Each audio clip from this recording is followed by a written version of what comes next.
हमको मन की शक्ति देना,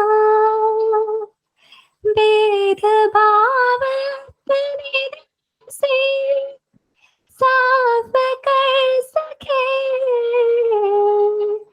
दूसरों से भूले हो तो माफ कर सके, झूठ से बचे रहे तो सच कदम भरे, दूसरों के जय से पहले खुद को जय करे, हमको मन की शक्ति देना.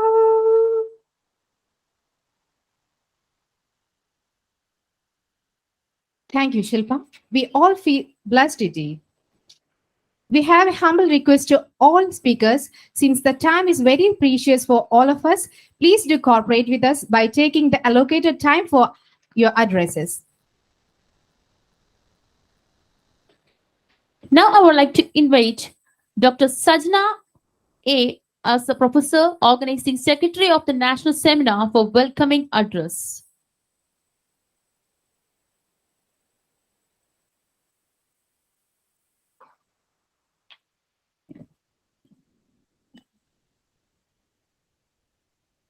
A very good morning to one and all.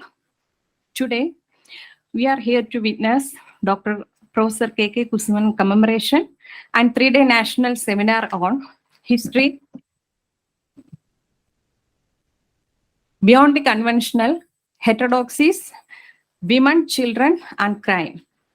The seminar theme intended to bring forth the unrepresented spaces of historical activity, especially women and children, as the lived experiences of this section has been in oblivion due to societal and academic interdictions.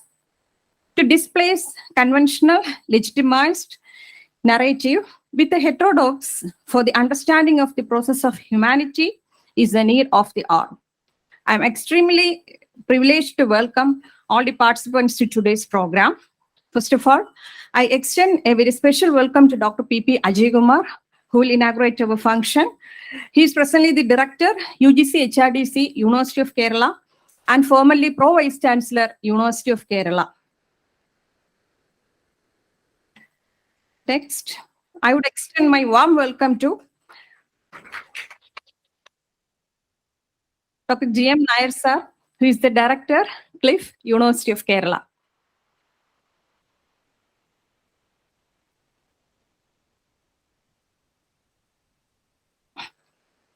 Dr. Suresh Nareswaran, formerly Professor and Head Department of History, formerly Dean Faculty of Social Sciences, and Director, School of Social Sciences. In fact, he need no introduction to the audience.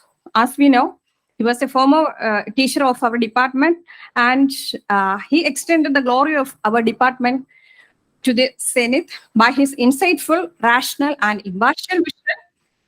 He proved as the great organizer of different academic events of national and international repute like Mahatma Iyengali International Seminar, South Indian History Congress, Indian History Congress, etc. In addition, as we know, he is the brain behind the institution of Dr. K.K. Kusuman Commemoration Seminar in our Department of History, University of Kerala.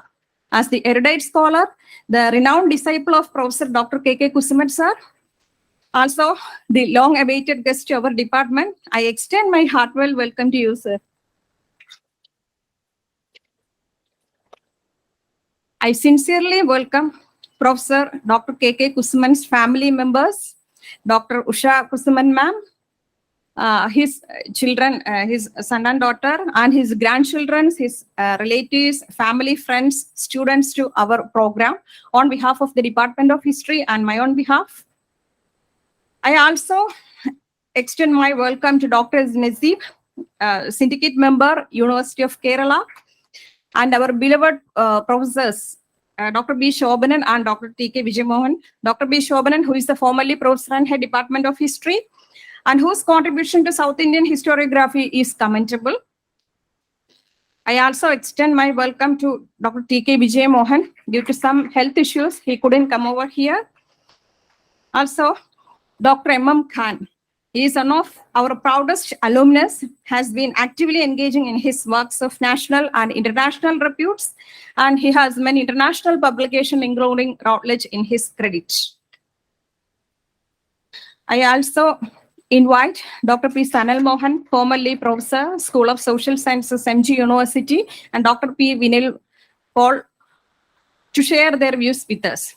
I sincerely welcome Dr. Shaji, HOD Department of History, for his kind help and support for our venture, and Dr. V. Sadish, Professor, Department of History, Dr. S. Venumohan, Assistant Professor, Department of History, Dr. P. Jinimon, Assistant Professor, Department of History, and my dear research scholars, former teachers from other affiliated colleges, research scholars, students, and you are the attraction today, and especially Amrita PB, and she would receive Professor K.K. Kusuman Endowment Prize.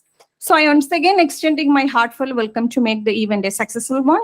Hope you all enjoy the upcoming session. Thank you. Thank you, ma'am. Now I would like to welcome Dr. Shaji A., Professor, Head of the Department of History, University of Kerala, is the convener of the program, who is presiding over this event.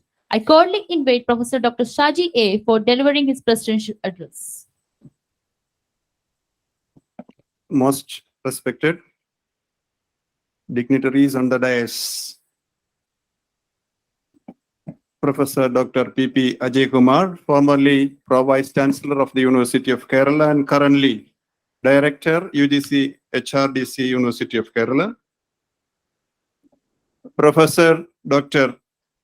Suresh Nyaneswaran, formerly Professor and Head Department of History, University of Kerala, and Dean Faculty of Social Science, Director, School of Social Science. Dr. B. Shobhanan, formerly Professor and Head Department of History. Dr. M.M. Khan, Head of the Department of History, Government Women's College, Thiruvananthapuram. Dr. P. Jinimon, Dr. Sajana, my dear teachers who reached from various places, Dr. Professor Usha Kusuman, Vijay Lakshmi teacher, Meerut teacher, Prophet teacher, Usha Kumari teacher, and all those who come over here, dear participants.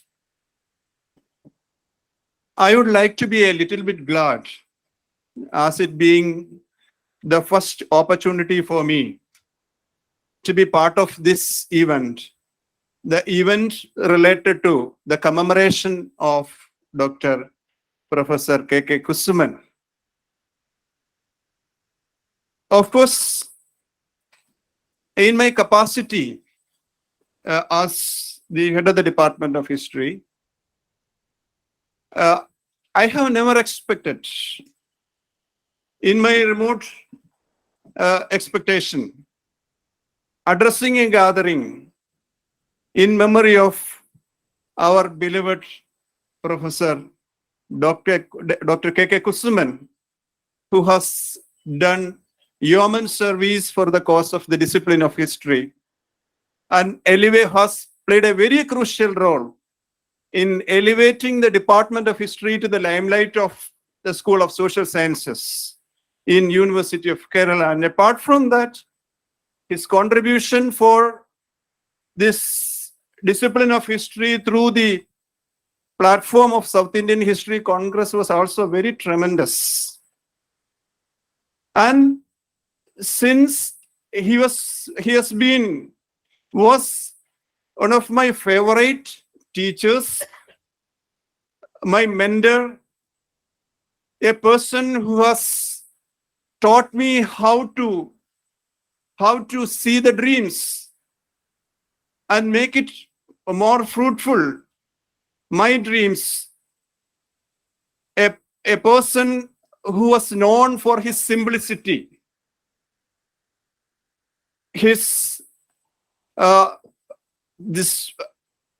mode of approach, which may of course being criticized from some certain quarters, In some levels, some may expect, some may criticize that he's of course an introvert, but never I felt that he was not an introvert. But he always tried to keep mum, not to react out on a sudden, on occasions, even though it qualifies it, the circumstances qualifies it. He was not at all a hot-tempered personality. Always followed a neutral policy. And I have a lot of experiences associating with him as my mentor and my teacher, and as well as the person who influenced me a lot. So being a student of the Department of History, while I have been studying for the postgraduate course, from the beginning itself, I have been noticing him that he was, of course, a person who we can emulate in many respects because of his simplicity. And he always have taken a stand that Department of History is a space which is demarcated for the students who are coming with high academic backgrounds, and he was very, very particular that kind of academic standards should be maintained while they were becoming the part of the department. So at various occasions, a very slight provocation which comes from the part of the student community, he reacted for the cause of the maintenance of discipline in the department. In my classroom itself, I know various occasions. I myself was subjected to such kind of treatment from his part, frankly speaking, saying that, so just for some fun, some of my friends, while I have been studying for the second MA course, for fun, for the sake of fun, some of my friends from other departments came in the class, in front of the class, and asked the Kusuman sir, we need to meet Shaji. And he looked towards me for a while. He has not been reacting anything. But after some time, that he asked me whether you want to go out. I kept him up. I was in a dilemma. What should I do? Whether I should go out or I should keep in my class. But then he, with some face reaction, he asked me to go out. Then I went out. And after returning back, he told me that you must not come inside the class. You have to go outside, wait outside. Because this is a classroom which is this entirely maintaining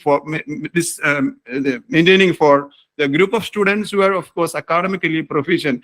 Always his dream was that all students from all students from A to Z, they should keep some kind of standard, and as well as should come out with the flying colors. And because of his commitment that he has did it. Several occasions I found that whenever there were some circumstances in which there were some kind of provocations, that will of course be this maybe taken by this persons like him, but he kept mum during that occasion. So one incident I remember, that in the Department of Physics, where there was a program which has been organized by the university, where so many syndicate members came there, that they participated. Some of the ministers also there. One of the syndicate member, he made a remark while addressing the audience. He made a remark that I don't like these subjects like history because anybody can attempt this discipline. I can suggest an example that I have heard about this. One of the remark made by Vincent Smith about H.G. Wells about the King Ashoka. He said that amidst the thousands and thousands of monarchs that they filled the columns of history, the name of Ashoka shines and shines just like that of a star. He said, this kind of quotation it is applicable to any person, whether it is Alexander the Great, whether it is Akbar the Great, or whoever may be. This is applicable. Then we all students kept mum. After returning back, this Kusuman sir asked me, why you don't reacted when this person made such a kind of foolish remark. So but he never reacted. But he is compelling the students or of course advising the students to react in such kind of occasions. And his neutral stand was very, very popular in that occasion. And even after that, while I entered into the teaching career, and he was very instrumental in my selection as a teacher. I have been selected as a lecturer for first time at Srinarana College, Kollam, for which he was the subject expert for this interview. And after the interview, and I made a call. Then I asked him, sir, what about the result? Then he, this very, very lovingly, he said, you were selected. You will get the interview, the selection memo very soon. There was some pressure, Shaji, from the side of the management, not to put your name in the first, but I suggested your name should be put in the first. So I could see such a kind of very lovely, caring, disciplined this gentleman in Dr. Professor K.K. Kusuman in that respect. So in various cases, another important incident I can suggest is while we have been participating in one of the orientation courses at Academic Staff College, University of Kerala, we are asked to present some papers, a project work, do the project work and present the project work and its result. I have selected a topic about the Gandhi, this Subhash relations, a critical appraiser. And through the presentations, I have tried. So maybe, of course, it may be my fault. While I have mainly consulted some of the words, especially my struggle written by Subhash Chandra Bose, and as well as Bacon Across Asia, a biographical work about him. And I had an impression about some of the civilizational differences that both these persons possessed. And especially some of the remarks that Subhash has made against Gandhi while this telling about his satyagraha by saying that in our villages, remote villages, instead of going to the village economy, we need to popularize the industrial culture, and also saying that why Gandhi has been starting his ashrams. We have in our this holy land of ours countless number of ashrams and rishis. Why a political personality came here and started some ashrams? And these are some of the instances I suggested. So there were so many discussions were there. So many teachers, my colleagues asked so many questions to me, and there were some kind of confrontation between my and this fellow participants. And he has been keeping mum all the way through. And lastly, he made his remark that all the things you said are all correct in certain point of time, and there is no differences between each other. And it will be better we can accept both these views. And this is a kind of neutral stand that a person is taking.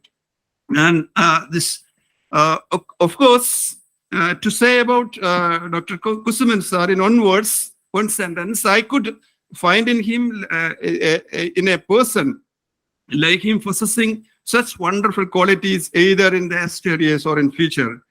An English poet, Byron, has once upon a time made a remark that to whom God loves, die young. So actually, I see this is applicable to persons like Professor K.K. Kusuman. We can hope that even though we lost such an ideal person in our earth, there would have been better places reserved for him in heaven. But we have to live in this earth with bereaved heart, realizing that Professor K.K. Kusuman is not here with us. I am so much obliged to him till the end of my life for his magnanimity, his support, his cooperation, backing, encouragement, and in my thoughts and prayers, there would be a better place reserved for him all the way through. And it was the positive qualities that a person possesses that attract us towards him. Dr. K.K. Kusuman was a decent gentleman, compassionate, kind, energetic, caring, supportive, disciplined, reliable, dependable, passionate, and committed personality. So it is because of this reason, while I have taken up the charge as the head of the department, I thought when I fixed my priorities, I have given first importance to that of organizing an event in memory of Dr.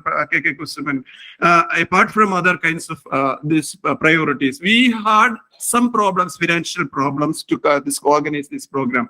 We have submitted some of the proposals to the university for national seminars and workshops, and few of them this got passed. One proposed by myself and another Sajana, and I have advised the Sajana, we can convert this as an event as well in connection with that of Dr. Professor K.K. Kusuman, and it is because we have postponed the event with the help of with the approval of the university, and we have been conducting this program for this purpose.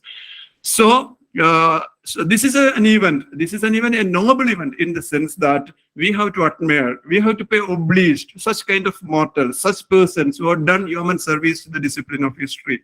And I hope that this event will be a fruitful and as well as a successful event, especially with us. There were so many learned personalities like Professor Kusuman sir is there, Dr. Suresh Ganesan sir is there, Ajay Umar sir is there, then Khan sir is there. So many persons are there in order to give more remarkable these memories. And I am expecting for their speeches as well. And I wish all success to this program. Thank you very much. Thank you, sir. A ray of light is a ray of hope. Let's all leave the darkness and step toward the bright path. Now we will have our traditional auspicious lighting lamp ceremony as a tribute to Mother Saraswati, the goddess of knowledge. I warmly welcome our former Pro Vice Chancellor, Professor Dr. P.P. Ajay Kumar, Director, UGC HRDC, to the dais to inaugurate this official lighting ceremony.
Respected Chair, Dr. A. Shaji, Head of the Department of History,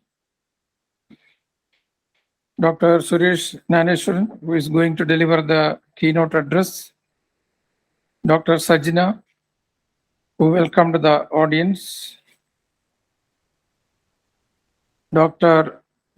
B. Shophanan, former Head of the Department of History, Dr. M. Khan, Head of the Department of History, Government College Women, former head, Dr. S. Venumohan, Assistant Professor, Department of History, Dr. P. Jinimon, Assistant Professor, Department of History, Dr. G. M. Nair, who is the Director of CLIF, dear participants, research scholars, and students. First of all, I would like to congratulate the department for organizing a program like this, a seminar in memory of Professor K.K. Kusuman. And this is mainly because we know that most often we lose memory and we forget things of the past. Whereas history is very much related to memory, or it is connected with memory. And historical studies certainly cannot exist without memory. So memory is extremely important as far as any historian is concerned. So the department has shown the way, and Dr. Shaji, who is the present head of the department, has taken initiative in making this program a very memorable one by connecting it with Professor K.K. Kusuman. More than that, I think the topic of the seminar is also really, it is worth mentioning because it speaks about the non-conventional history, the heterodoxies instead of orthodoxies, and the various areas of studies, areas that has come up in the contemporary period as part of history.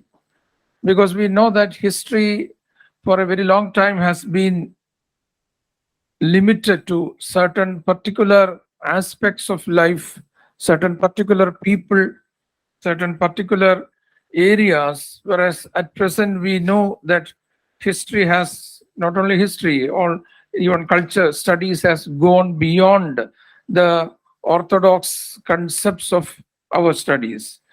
And even the study of women and children, and even everyday life, that the experiences that we have every day in our day-to-day life has become part of history.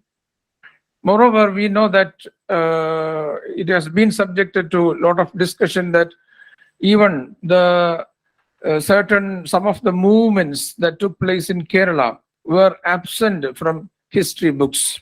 Some of the movements like Dalit movements, Dr. Shaji mentioned about Iyengali. Iyengali's movement was to a great extent absent from historical documents for a very long time. So we find that history is full of absences, full of gaps. There are a lot of gaps and absences in history. So the contemporary historians are trying to fill these gaps and absences and make history entire.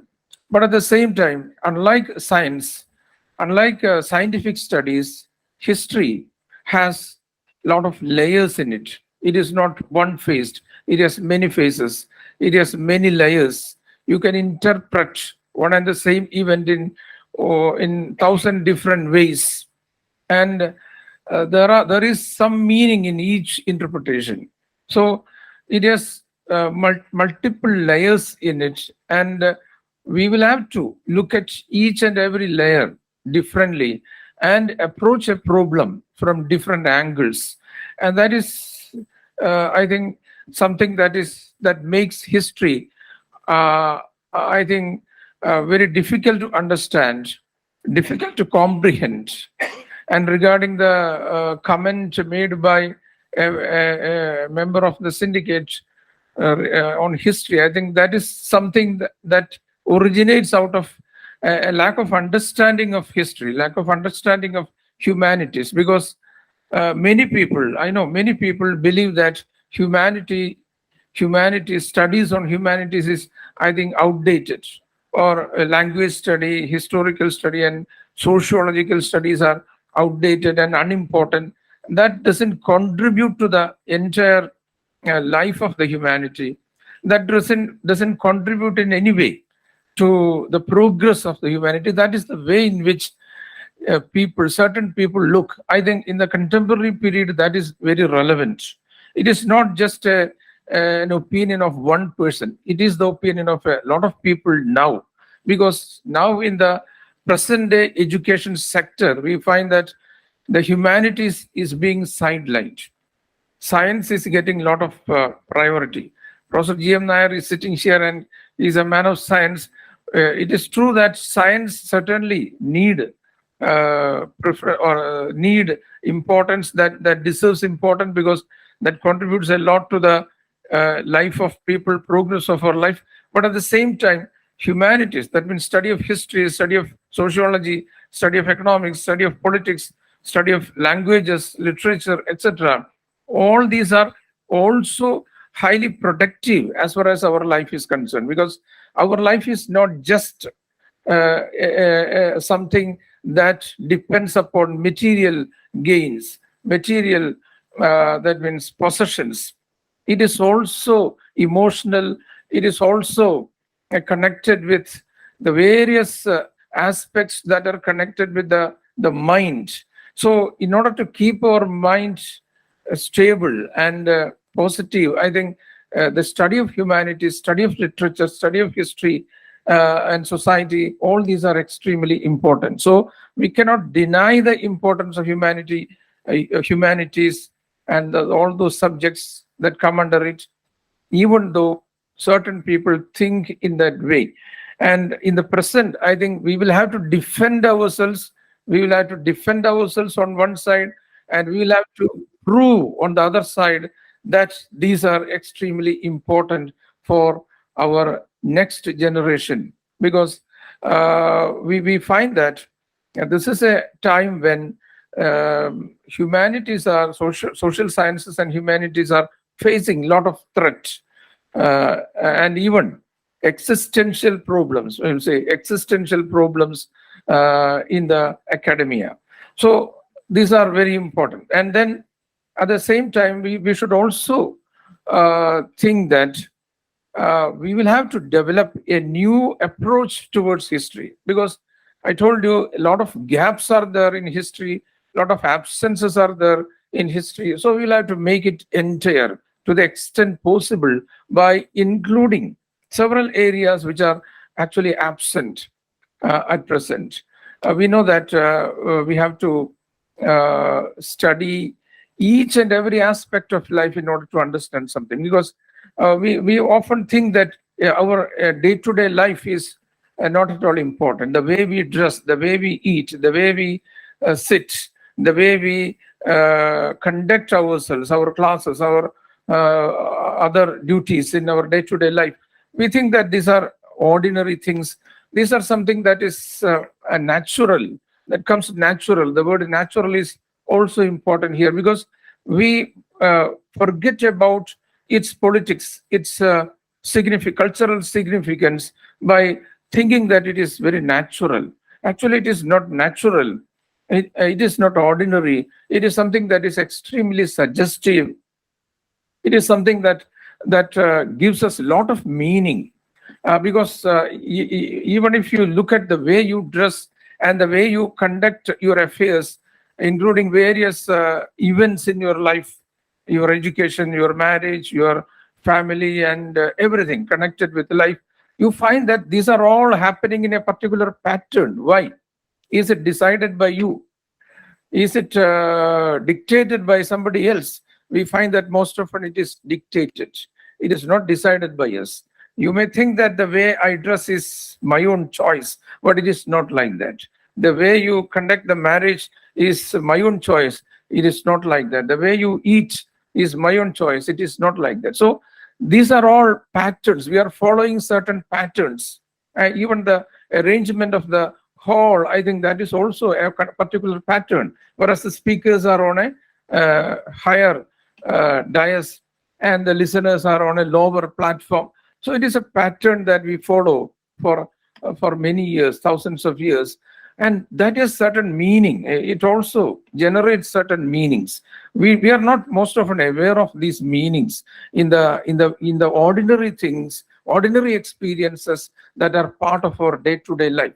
So I think history should go deeper into such experiences also, which were originally or in the past out of history, which was absent in history. I think the historians, the emerging historians, should take care of such experiences which are part of our everyday life, ordinary life, or the experiences that are thought to be considered to be ordinary and natural. And I think the memory of Professor K.K. Kusuman will certainly inspire you to learn more, to study more, to experiment more. And even though I was here as a faculty member during the long tenure when Professor Kusuman was working here, I don't have personal one-to-one contact with Professor Kusuman, but I heard a lot about him, because in my department there was another famous teacher, Professor E. Sridharan, and Sridharan, we usually call him Sridharan Marsh. He used to speak a lot about history, and most often Professor K.K. Kusuman also comes as a subject of discussion. So I heard a lot about him, and I was also shocked by his untimely death, accidental death, and we were all, the whole university community was shocked by his death. So in that way, I was connected with him to a certain extent. But I think what is important is that the way the department has decided to commemorate the great Professor K.K. Kusuman, I think this is something that every department should do. And I think history took the lead, and I would like to congratulate the department once again for doing that. So even though I am not a historian, I was invited to inaugurate this seminar. So I'm thankful to Professor Shaji and to the organizers for inviting me to this function. So I declare that the seminar is open. And once again, thank you very much for the invitation. Thank you. Thank you, sir. Now is the auspicious moment, presentation of K.K. Kusuman Endowment Award. Among historians and scholars of modern India, Professor K.K. Kusuman occupies a prominent position by virtue of his immense contribution to the cause of historical learning and research. He was totally committed to the cause of clear and transcended sectarian and ideological controversies. In the course of 4 decades of teaching and research, he carved out an enviable niche for himself as an inspiring teacher and dedicated researcher. He joined the Faculty of History, University of Kerala in the year 1978. For a short period he left University of Kerala and joined the University of Calicut as reader in the Department of History. Soon he came back to the University of Kerala and served the Department of History with a distinction till his retirement in 2004. His service in different department capacities as lecturer, reader, professor, and head of the department was marked with remarkable academic progress. As is editor of Journal of Indian History and Journal of Kerala Studies, Dr. Kusuman made seminal contributions to the historical research. Beside the edited works, Dr. Kusuman's publications from the beginning of his career as a researcher concentrated in exploring hitherto unexplored areas of the past. His doctoral thesis, History of Trade and Commerce in Travancore, was published by Mittal Publishers, New Delhi. The Extinction Movement unravels a very significant protest in the freedom struggle of Kerala. Beside the monograph, there are a good number of research papers published by Dr. Kusuman in international, national, and regional research journals. As a historian, Dr. Kusuman near subordinated himself to any school of thought or ideology. He believed in the sanctity of empirical data and pursued truth. To him, history was nothing but the manifestation of truth. The data that he discovered and the research guided him to the revelation of the past. It was a great loss not only to family and is a knowledge of the world. I cordially welcome, in the name of our beloved Kusuman sir, his family has constituted Dr. K.K. Kusuman Endowment and distributed every year the cash award to the students who bagged highest mark for post-graduation from Department of History. This year, the recipient of the endowment goes to Mrs. Amrita Bibi from Department of History. I call upon the stage. Please welcome Ms. Amrita Bibi to the dais. I call upon Dr. Usha Kusuman, wife of Professor K.K. Kusuman, for handing over the endowment award.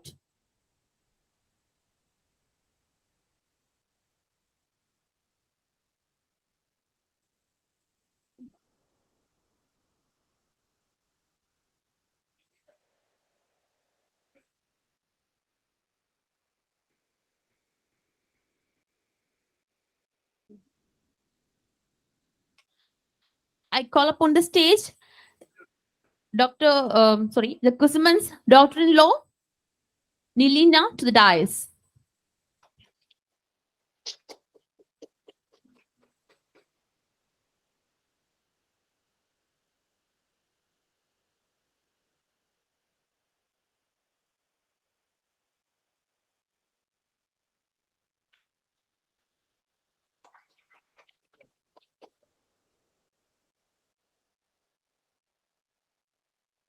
Now I welcome Dr. Saji sir to give a memento to Dr. P.P. Ajay Kumar sir.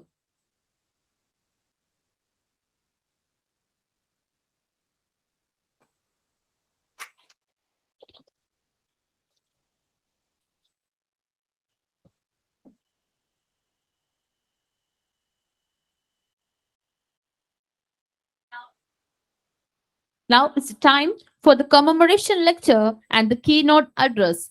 First, I would like to invite to the dais Professor Dr. Suresh Janeshwaran, Professor and Head, Retired Department of History, Dean, Faculty of Social Sciences, Director, School of Social Science, University of Kerala.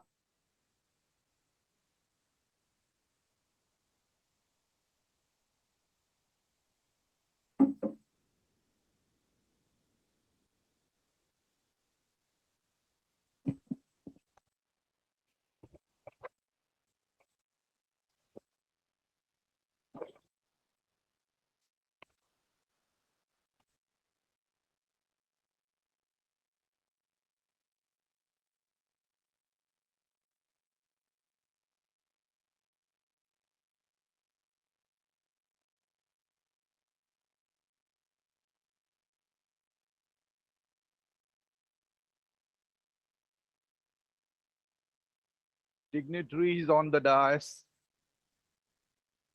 and dignitaries off the dais, relatives of Dr. Kusuman, sir, research scholars, students, friends, and invitees. It's a great honor indeed to deliver the Dr. Kusuman Commemoration Lecture, and it has been linked with the national seminar sponsored by the Kerala University, organized by Dr. Sajana.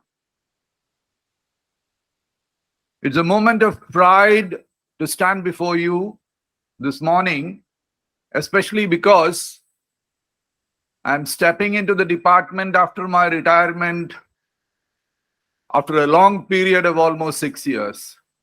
So after 6 years, I'm coming to the department, and 6 years were fruitful as far as I was concerned, a moment of introspection.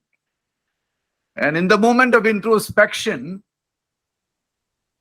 one many a time thinks about his own discipline, the discipline of history, the discipline that made you, the discipline that makes the nation, the discipline that molds humanity and civilization.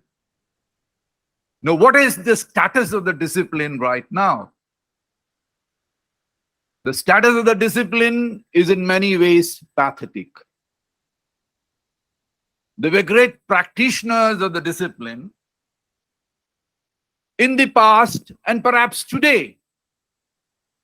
But when it comes to power jettisoning scholarship, when it comes to power marginalizing scholarship, you find the great practitioners of history have been sidelined and superficial scholars are given the spotlight. In many organizations of research in India, now who is to blame for this? In the inaugural address, Professor Ajay Kumar said that the discipline of history is in a way facing a crisis externally. In fact, the discipline of history is also facing an internal crisis. It is not a question of external crisis alone. It is a question of internal crisis also. What is this internal crisis? You know, when the UNESCO came up with a study on social sciences, it called the study the decline of the social sciences. All over the world, social sciences was on the retreat. People were moving away from the social sciences, moving away physically from the social sciences, moving away intellectually from the social sciences, moving away academically from the social sciences. Now, why was this? This was because the students of social sciences were not doing justice to their subject. Now, when you enter the portals of higher learning, the Department of History or any research institute, you should take a vow that you would do justice to your subject. It is not the question of superficiality. It is not the question of aligning with power. It is a question of aligning with knowledge, research, and the representation of that research. Now, when I stand before you, I think of Dr. Kusuman. Now, when I was a student of history in 1978, the first MA history student here, Dr. Kusuman walked into the department.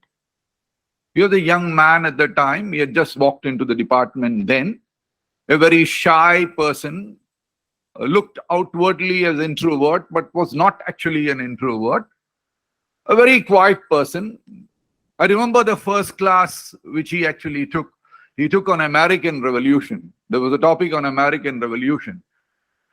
He never used to look at the students. He used to bend his head down and teach. A very scholarly lecture.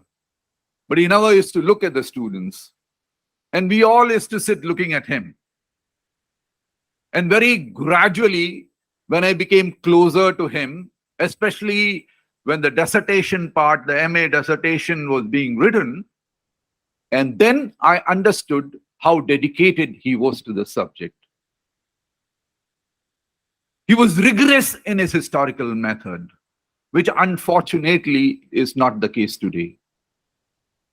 He wouldn't let you off unless your historical method was rigorous. Whether it was your documentation style, whether it was your language, whether it was your chapterization, whether it was your paragraphing, he took meticulous care of each of this. You give him a dissertation, and he would sit over the dissertation in his Kartika lodge. He would sit over the dissertation, read each word of that. Even if you actually write a word which he doesn't agree with, he would say, you actually find another word. This word is not good enough. No. So he was such a rigorous practitioner of the discipline of history. He made history empirically strong. You know, at that time, the fad as far as history was concerned was the Rankean model, popularized by Leopold von Ranke with his Berlin Revolution. And every historian who entered the portals of research at that particular point of time, they wanted to make history a science. No, Professor Ajay Kumar said that history is not a science. I disagree with him. History is a science of a different kind. No, botany is a science, but it's different from physics. Physics is a science, but it's different from zoology. Zoology is a science, but it is different from meteorology. They're all sciences. The method that you use, the scientific method that you apply, the rigorous method that you apply, and when you take the subject to a higher level, whether in the sciences or in the social sciences or in the discipline of Clio, when you take the discipline to a higher level, you have to apply conceptual tools. You have to apply theoretical tools. Because if you go to the works of some of the initial practitioners of history, which was disseminated among the students of history, we all used to walk with a copy of Marc Bloch, so historians Kraft and E.H. Carr's What is History at that particular time.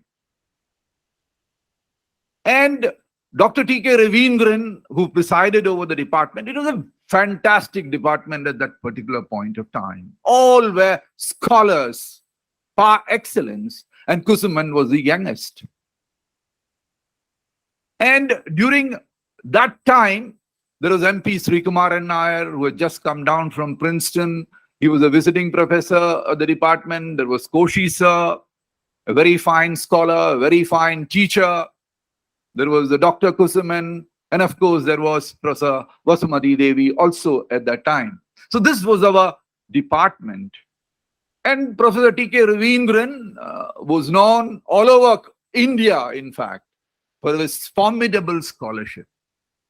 A wonderful scholar, a poet, a beautiful writer, writing both in English and Malayalam.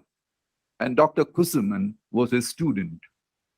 In fact, most of the difficult work assigned to Dr. T.K. Ravindran, for example, editing the Journal of Indian History, one of the antique journals which our university is honored to have, but unfortunately it has been relegated into the dustbin of history. A journal which began in 1922, there is no journal as old as the Journal of Indian History. A comparable journal is the American Journal of History. Other than that, you don't find a journal like that.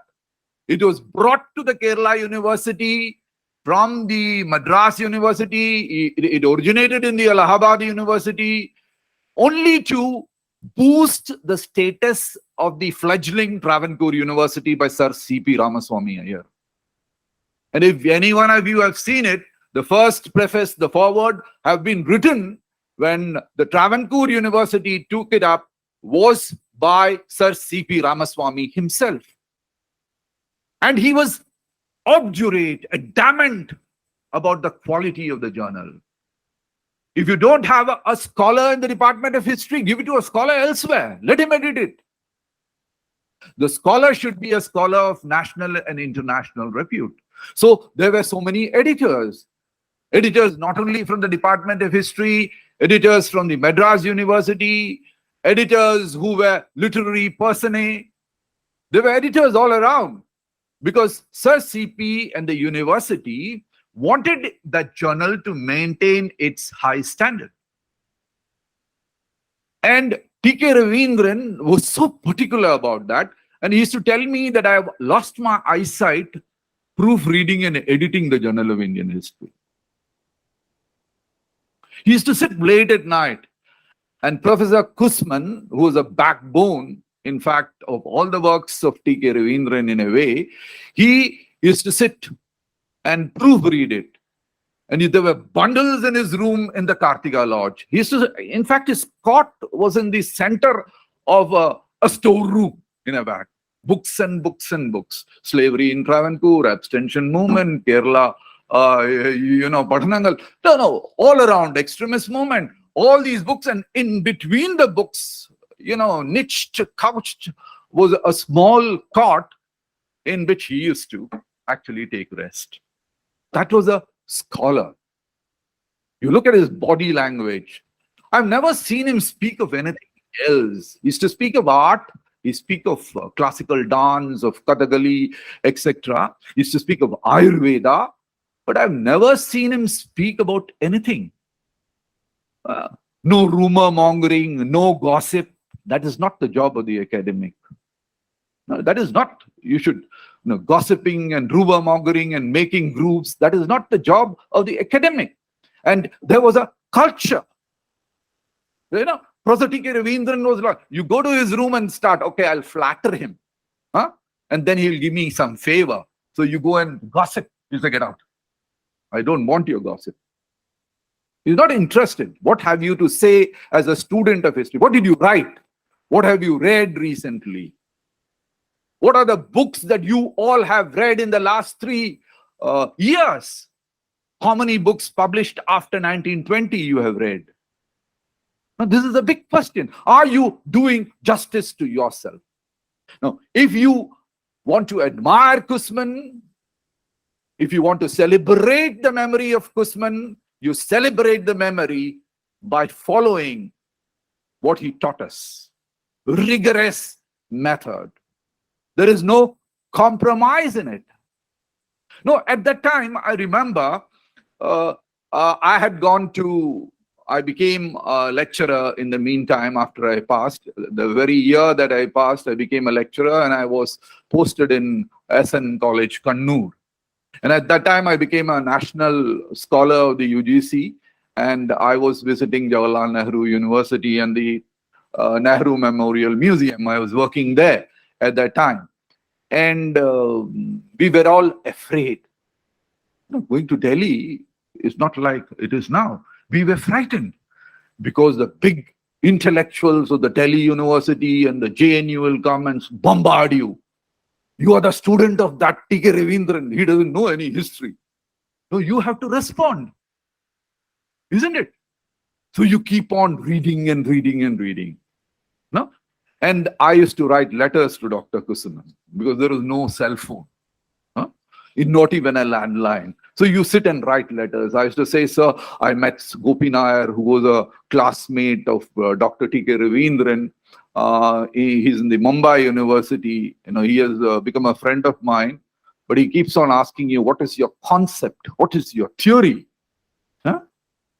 And I was one person who used to try to keep abreast with all this. I did not want any JNU fellow to write roughshod over me. So I used to go and read all this. And there was a curator of the museum called Chandra Mohan. He was a Malayali. We were frightened of Malayalis, not of any other guys. And Chandra Mohan said, oh, Ravindra Sar's student. Ravindra Sar's student in Calicut. Panikar sir was a lecturer in the Jawaharlal Nehru University. Panikar sir na kanda. Illa kandilla Panikar sir na. Poi kanna Panikar sir. Gramsciയെ കുറിച്ച് അറിയാമോ?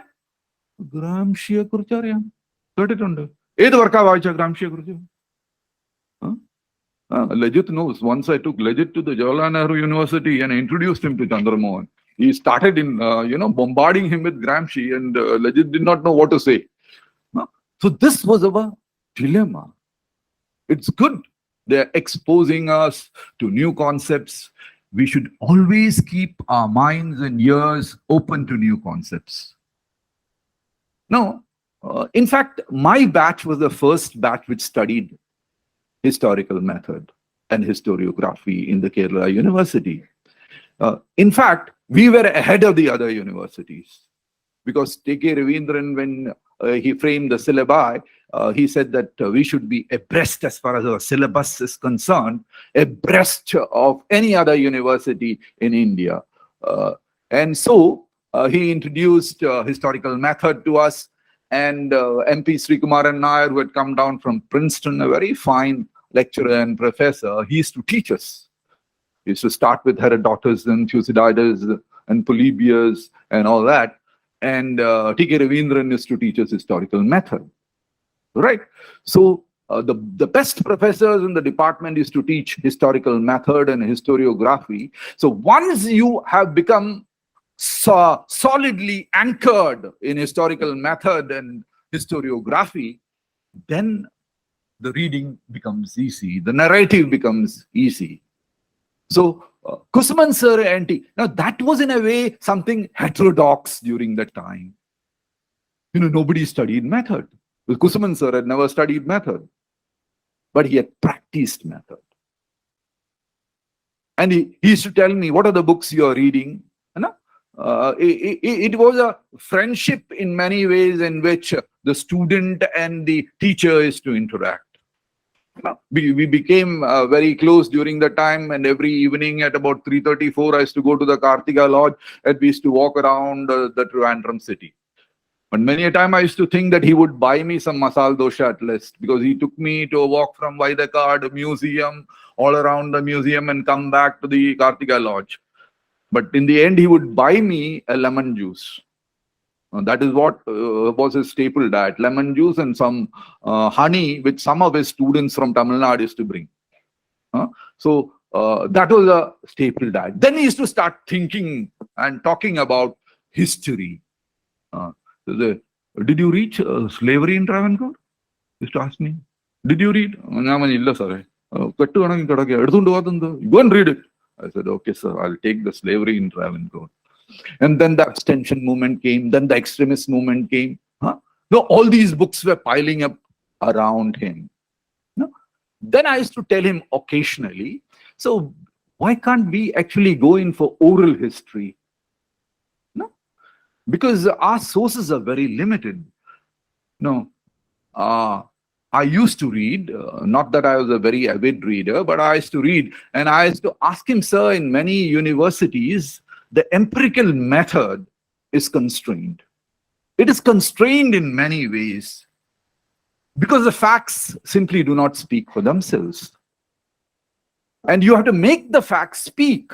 You have to interrogate the facts. Now, how do you interrogate the facts? You should be well read to interrogate the facts. If you are not well read, the questions that you ask would be grossly insufficient. You have to be well read. You have to keep on reading and reading. If a guy who goes to interview the American president, he doesn't know anything about the American president, and the only question he asks when the American president comes to India is, sir, what is your name? What is your wife's name? How many children you have? Then what sort of interview is that? You have to interrogate. Interrogation is very important in history.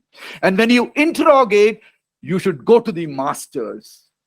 The masters like Mark Bloch, who was unfortunately killed by the Nazi army in 1944, he nevertheless came up with some wonderful works, like the Historian's Craft on Feudalism, and a very traditional, the Royal Touch, etc. And he actually taught us that history should be approximated to a science. Don't think that history is not a science. And later on, E.H. Carr also came up, and they both taught us that history is a science, and a historical research is primarily concerned about finding a point of convergence between history and the science. You look for a point of convergence where history and science meet. That is what you have to do. You have to move beyond Leopold von Ranke. A simple question. No? What is the fallacy of Leopold von Ranke is a very simple question. Now, Leopold von Ranke says that you should depend only on archival sources. Dr. Kusuman also said that initially. You should depend only on archival sources. Now, what are archival sources? Archival sources are the subjective utterances of the government of power in existence, isn't it? It is subjective. Now, how can you make something which is subjective objective by transferring it to the present? Something which I did not understand. If the government of India today fills the archives with data, rationalizing its deeds, and tomorrow some historian comes and uses the archival data and say, I'm using objective sources, how will you understand that? No, this convergence, this taking history away, not away from the empirical, standing on the empirical, you rise to a higher level. The job of a student, of a researcher in history, is to constantly strive to raise history to a higher level. Higher level. Perfect your discipline. Make it approximate to a science. Don't be under the inferiority complex that your subject is something very useless. No. Your subject is a most difficult thing. Simply because, unlike the sciences, it is not synchronous. It is diachronic. You treat a theme across time. You don't treat the theme in time. You are looking at a phenomena, past phenomena, bringing it to the present because you're standing in the present. It is a diachronic reading, a highly imbricated reading. There are more meanings. No, Ajay Kumar just said that there are thousands of interpretations. No. There aren't thousands of interpretations of history. No, the interpretations of history are born primarily by the questions you ask. If Radha Kumud Mukherjee asked a particular question on Ashoka, if R.C. Majumdar asked a particular question on Ashoka, they got a particular answer, isn't it? On the decline of the Mauryas and Ashoka. Now, when Romila Thapar asked a question, she asked a different question. She did not ask the question which Radha Kumud Mukherjee or R.C. Majumdar and others asked. She asked something different. And when she asked something different, she got a different answer. She asked something rational, she asked something scientific. And she depended upon tools which would bring her closer to the scientific and rational interpretation of history. Now, there are many areas in history which we have left out because we have thought they are not respectable. They are gulat. What is gulat? Heterodox in Arabic. Nastikas. Opinion. No. Questions have not been asked. For example, I'll just give you an interesting example. We have all heard about anarkali. You've heard about anarkali? Sajana has heard about anarkali. We have all heard about anarkali. But we don't find, anarkali's role, it has been immortalized. There have been films and serials on anarkali, isn't it? Even the great Kapoor had acted as Akbar, presiding over the death of anarkali. Now, many people have many stories about Anarkali. Anarkali was a dancer. She was a courtesan in Akbar's, Jalaluddin Muhammad Akbar's court. She fell in love with Nuruddin Muhammad Jahangir, who was Prince Salim at the time. And Prince Salim was so infatuated with her that Akbar tried to dissuade him. And ultimately, Akbar actually killed her. That is a story. No, is it history or rumor? No, you look at any historical text for that matter. No, you look at some of the fine historical text, Srivastava's text, no anarkali. Jadunath Sarkar, though he has not touched upon it, no anarkali. Vincent A. Smith, no anarkali. Kunango, no anarkali. Lane Poole, no anarkali. You don't find anarkali anywhere in any of the so-called respectable textbooks of history. Why? Why did they leave out anarkali? Why did they leave out anarkali? Because anarkali was considered to be not proper for a narration by a respectable historian. Or society wouldn't allow something.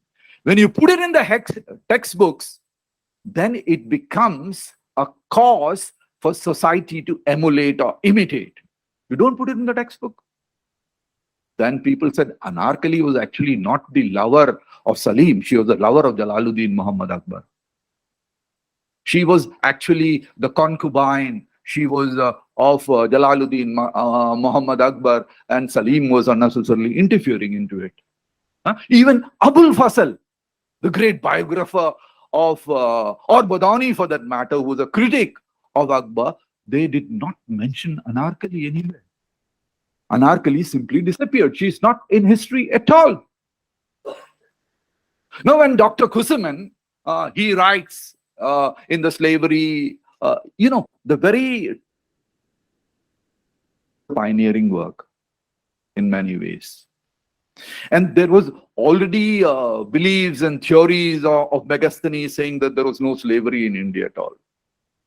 No, he contested Megasthenes using Buddhist sources, using the account of Marco Polo, and a lot of English, European sources. Dr. Kusuman was very strong empirically. There are topics in which Dr. Kusuman and Panikkar and Shangundi Menon have all written. But you find that Dr. Kusuman was empirically stronger in his narrative, in his history, than these people. Now, for example, if you take Sardar K.M. Panigar, he was interpretatively better. Right? In the second stage, he was better.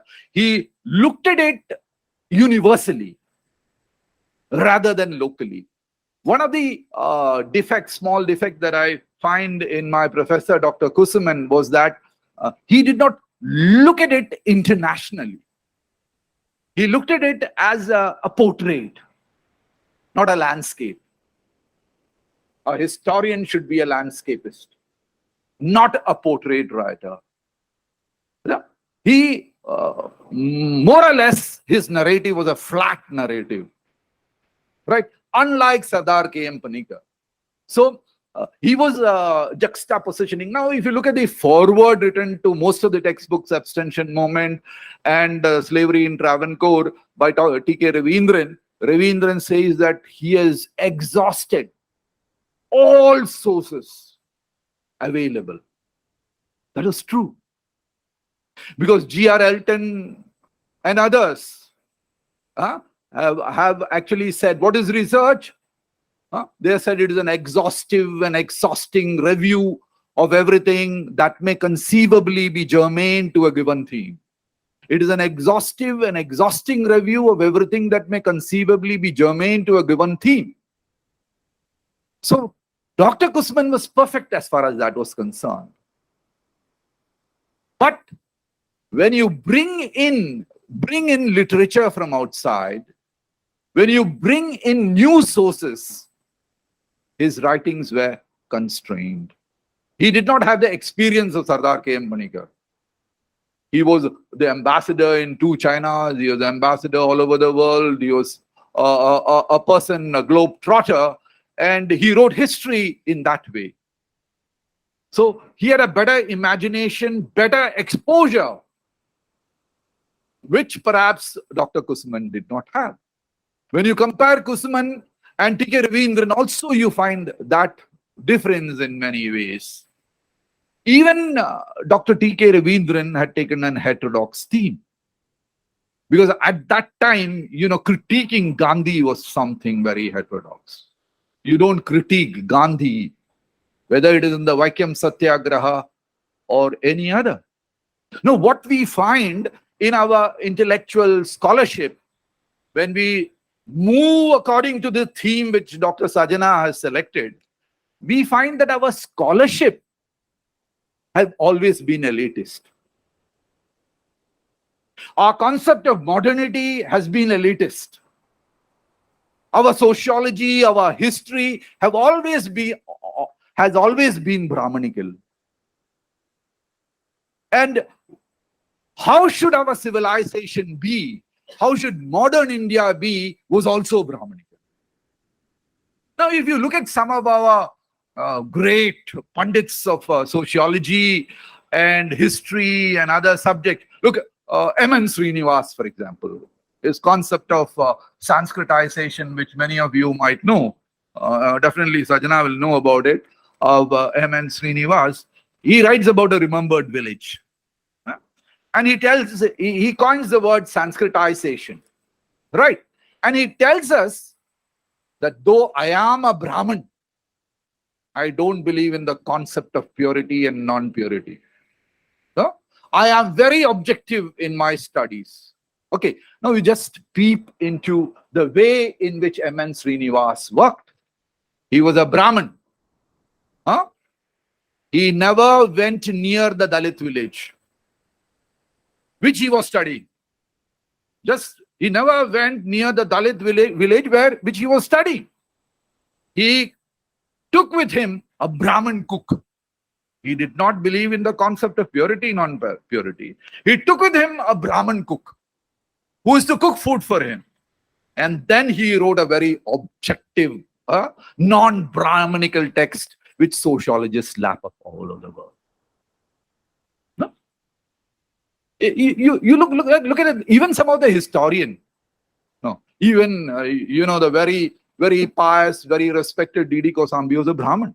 R.S. Sharma was a Brahmin. You don't find a Dalit historian coming up. And a Dalit historian proclaiming to India that this is the India we want. All these historians and social scientists wanted a Gandhian post-independent India. They never wanted an Ambedkarite post-independent India. No, the Ambedkar post-independent India formulation was not very bad. It was better than the Gandhian. If you are an objective student of history, if you read that, but there were no subscribers, no takers for that. There were simply no takers.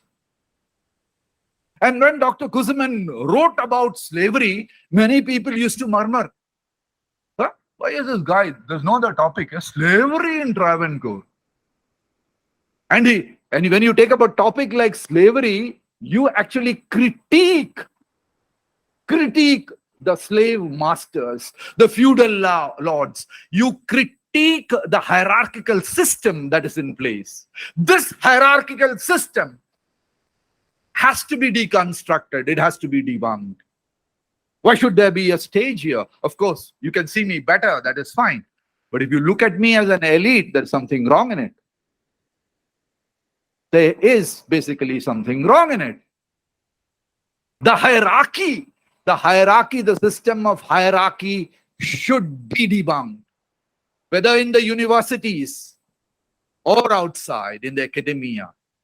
In an academia, Kusuman sir used to say that, even though he was conservative in many ways, he used to say that, why is this happening?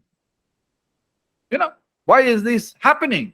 And when he wrote about the hierarchy of the caste system, he strongly critiqued the armed Brahmins, who actually were the creators of Kerala. The armed Brahmins, they created a community to establish their dominance and hegemony called the Sat Shudras. You heard about it, legend? They created the Sat Shudras. Now the Sat Shudras collaborated with them, cooperated with them, and did all their work, protected them, gave their women for them, and they coined words like Sambandham into it. Their system was patriarchal, the Nair system was matriarchal. But then normally when you actually interrogate a problem, why was the Nair system matriarchal? They followed the Nambudris. The Nambudri was patriarchal. Did you ask that question? Why it was matriarchal? What? Why was it matriarchal? No, Dr. Kusuman brings this issue in his work, in the abstention movement, which was a very, the forward T.K. Ravindran actually writes that it is a very, very dangerous area to tread in, because there is a lot of community in Kerala, right? He's dealing with the Iravas, the Muslims, the Christians, fighting against the government, fighting against the Maharaja, isn't it? And he goes hammer and tongs against Sir CP. But one thing that I noticed about Dr. Kusuman, he never said a word against the Maharaja. And writing about the Punnapara Velar, he says that the communists made a big mistake. Now, what is the big mistake the communists made? They should have attacked CP, but instead of that, they attacked the Maharaja. That was lack of pragmatism, to use his words. Now, when you are fighting against feudalism, who is the symbol of feudalism? The monarch. Then you shouldn't say anything against him. Now, this was the traditional, conventional belief, isn't it? No, it's said that the Queen Mother had relations with Sir CP. Nobody writes about it. She had a very flourishing relation with Sir CP, and CP used to work for her. And he even sent ambassadors to other countries wanting to proclaim Travancore as an independent country on the pleadings of the Rani. But nobody writes about the relationship of the Rani with the Maharaja? Why? Why are you frightened of certain areas? Why are you frightened? No, why are we frightened of history as remembrance? No, our childhood identities, our primary identities, which Piri Bourdieu called our habitats, our primary identities, like caste, for example, does that go away? I'm just asking you, does that go away? Do you forget your caste after some time? Huh? If you're a Pulaya or an Irava or an Iyer, whatever it is, does your caste move away after some time? Huh? I'm just asking you, does your caste move away? It does not, according to a reasoned work. Remembering as experience. It is just published in 2022. And the whole history of the partition and India's independence has been created by remembering alone, not with the help of any archival data.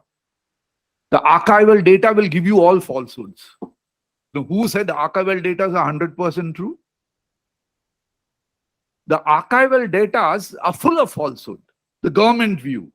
How many people were killed during the partition?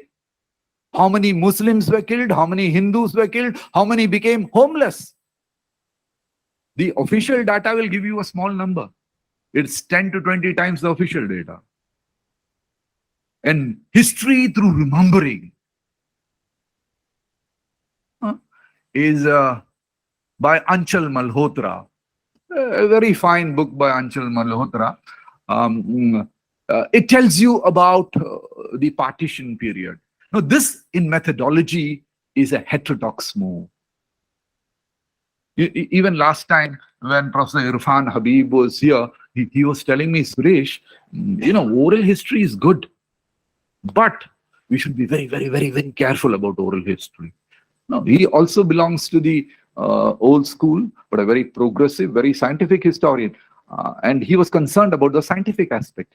I said, why, sir? No, I went to Jummah Masjid. And I went to Jummah Masjid for 10 days. I interviewed the same person for 10 days. All the 10 days, they gave me different stories. So that becomes problematic. So, even when you actually explore new areas of historical endeavor, it is good to explore, but make sure that they converge, as Marblaw and E.H. Carr said, to the scientific.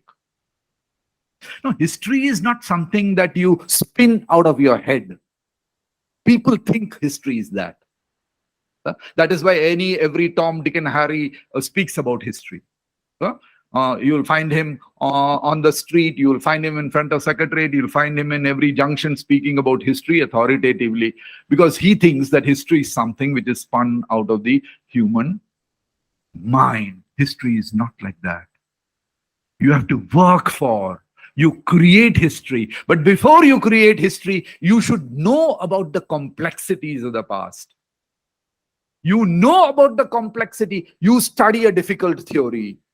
You study a difficult concept. You study a difficult, highly imbricated structure of the past. Simplify it, present it before the public. You simplify it in your brain. When you have mastered it, when you have become an authority on it, then you can easily simplify it in your mind. And you present it before society. That is the task of the historian. We don't find any historian. If you find a historian, at once he is occupying a posh government post. His only ambition is to sit in a government chair and become a babu, North Indian. And then he is surrounded by power, by cars and all that, and his history comes to an end. Then how can he write against the government? How can he write against society? An academic, first and foremost, has to remain an academic. Why is he so enamored of power? And nobody questions that. Why? Because that is not something which you should do. Huh? You become atypical. You become a Nastika. You like Kosala or Buddha or Mahavira. Why should you question? But when there is a change, students and researchers of history should understand first and foremost, not narrating the change, why there is a change. Why there is a change in India. Why scholars, profound scholars, rigorous practitioners of history, perhaps better than E.H. Carr or Marblau. Why they are not endorsed. Even political bodies are filled with political historians who actually don't know. There was a, the ICHR chairman before the present one.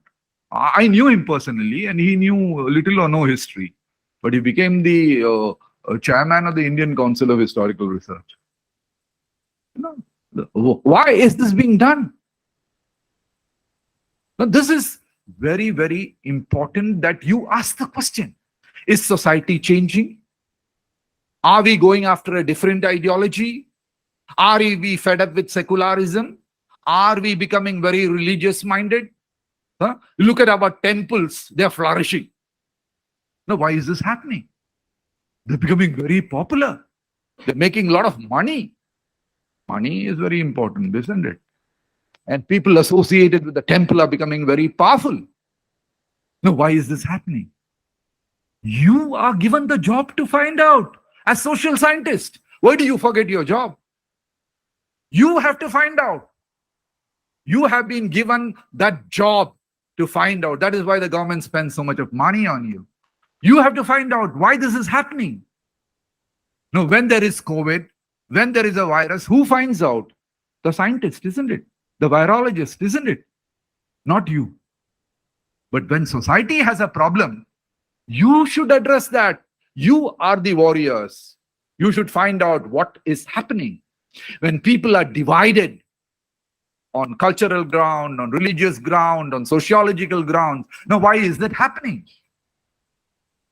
When you see a Nastika, heterodox faiths and religions originating, you address, how was Buddhism possible? Was it due to the formation of states? Was there the emergence of territorial identities? Was there the formation of new classes? Did the merchant class take over from the priestly class?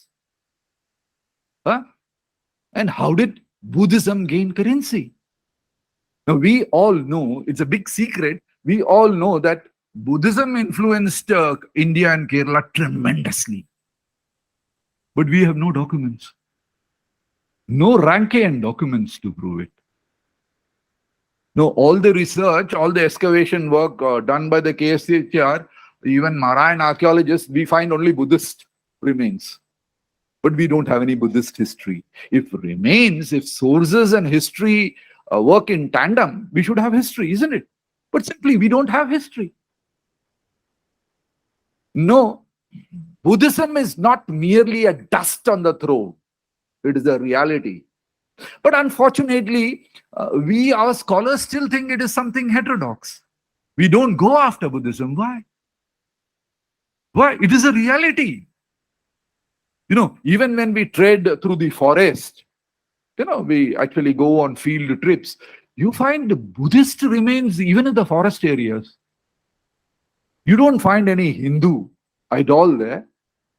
But then there is no history of Buddhism. We are failing in that sense.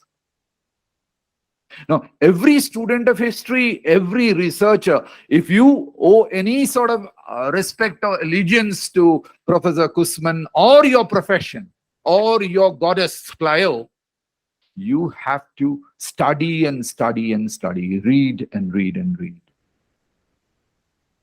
Excel, because you have been entrusted with a job by society and you have to do it. I don't have a watch or anything. What is the time now? 12. Should I stop now? Okay. Thank you very much for giving me a patient listening. And I pay my obeisance to my teacher who made me what I am with love, affection, and veneration. And I thank Professor Usha Kusuman, who was a bulwark of strength to him. She is here in spite of her so many difficulties. She has always been a source of strength to us and the committee which organizes the Kusuman Commemoration lectures. I thank her all and thank you all for giving me a patient listening. Thank you very much. Thank you, sir, for such a earnest keynote address. Now, I would like to welcome Dr. Shaji A., Head of the Department of History, University of Kerala, Karivattam, to hand over a memento to Professor Dr. Suresh Yaneshwaran.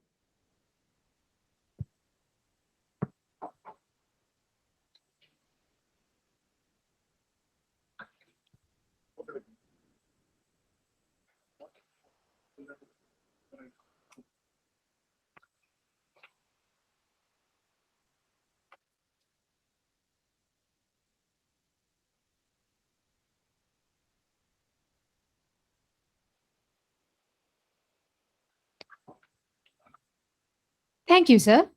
Now, I would like to invite Dr. B. Shobaran, sir, Professor and Head Department of History, Dean Faculty of Social Science, for the facilitation address.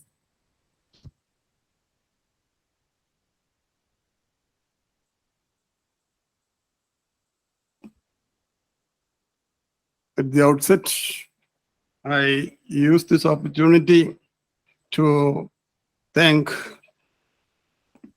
and congratulate Dr. Shaji, the head of the department, who presides this function, and other learned faculty members of the department.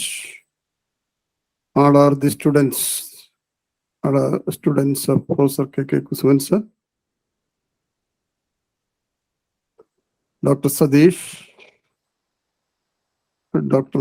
Venu Mohan, Dr. Ginny Moon, Dr. Sajana, all the learned faculty members of the department for giving the necessary support and strength to organize this function.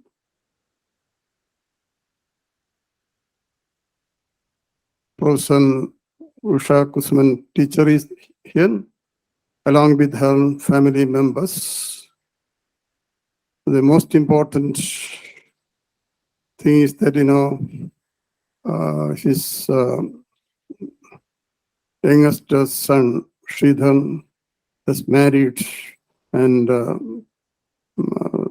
daughter-in-law of Professor Kusuman is with us, along with her family members. I think, if my memory is right, her parents, father and mother, are here, and also sister, the sister is there, along with Professor Devarajan sir, and of course Sheila madam from Secretariat, and likewise, a good number of very important persons connected with the family of Usha teacher are here with us. And similarly, his most beloved students, the presence of his great students, like Dr. Raymond are in the midst of his all sorrows and difficulties. He is here with us. Dr. Jayalakshmi Madam is here, and Dr. Meera is there, and of course Dr. Shukumari teacher is there, and likewise, his friends and teachers, a number of teachers are there here with us. And similarly, his awesome friends, long friends, like Sri Murthy, and some others are also with us. And similarly, a battalion of students are here with us. and of course the present generation who are studying in the department. They know Professor Kusuman only through his own contributions, only his own writings.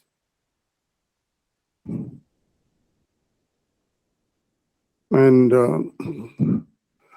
among the students, of course, Professor Suresh Jnaneswar, Professor M. Khan are also very important persons. Likewise, a good number of such highly talented, intelligent, qualified students are there. And today, seminar that is history beyond the conventional, and of course, that is also a great tribute to Professor K.K. Kusuman sir, a great tribute given by Sena, and she deserves special thanks for the same, because this is something very great, because he is a person who put forward this important concept, that is his writings. As students, we know almost his contributions are all centered around this particular concept of history beyond the conventions. When you just deal in the historiography, the important writings on history of Kerala, we know most of the history works of the period when he started writing history, most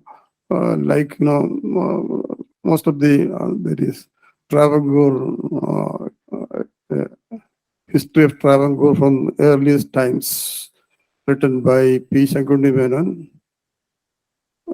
published in 1875 or so.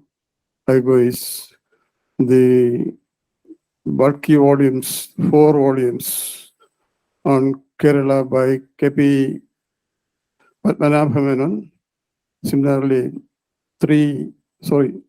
4 volumes on history of Travancore manual by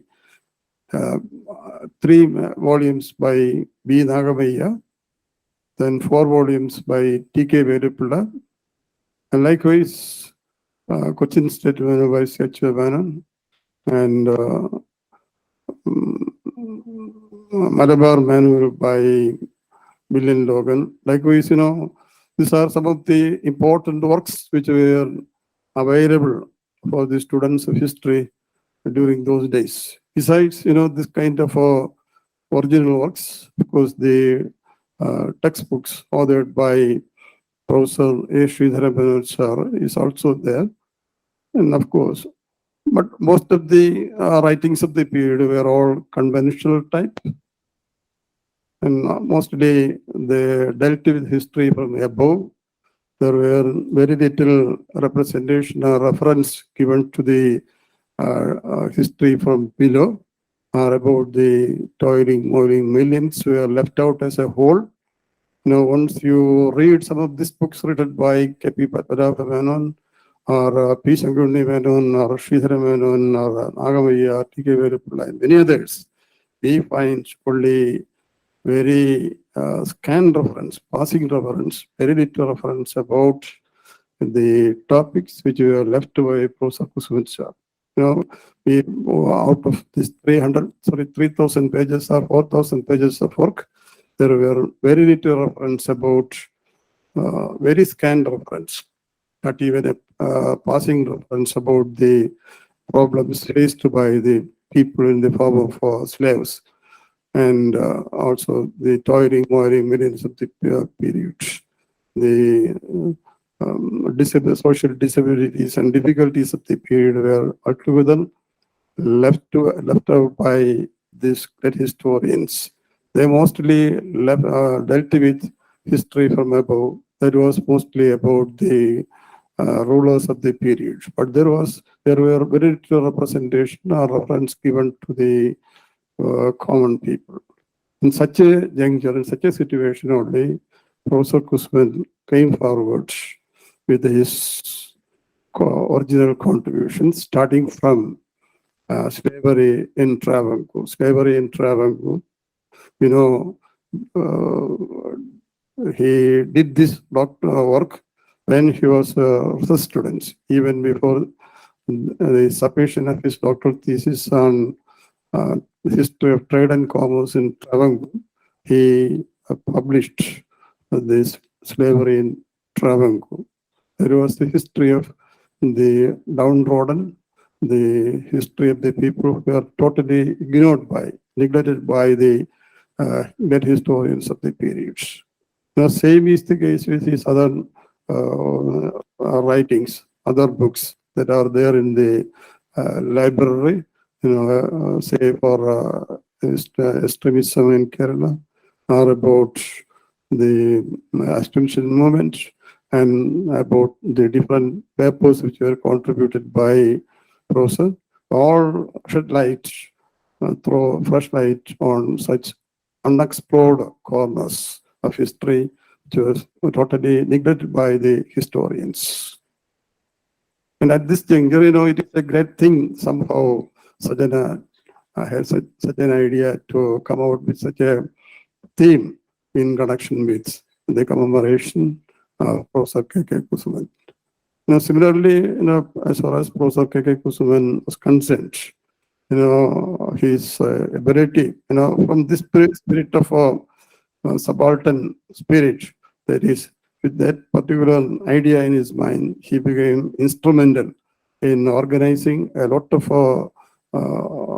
in establishing a number of organizations of national and regional stature. Say, for example, he was very much associated with that Institute of Historical Studies, which is having its quarters at Calcutta.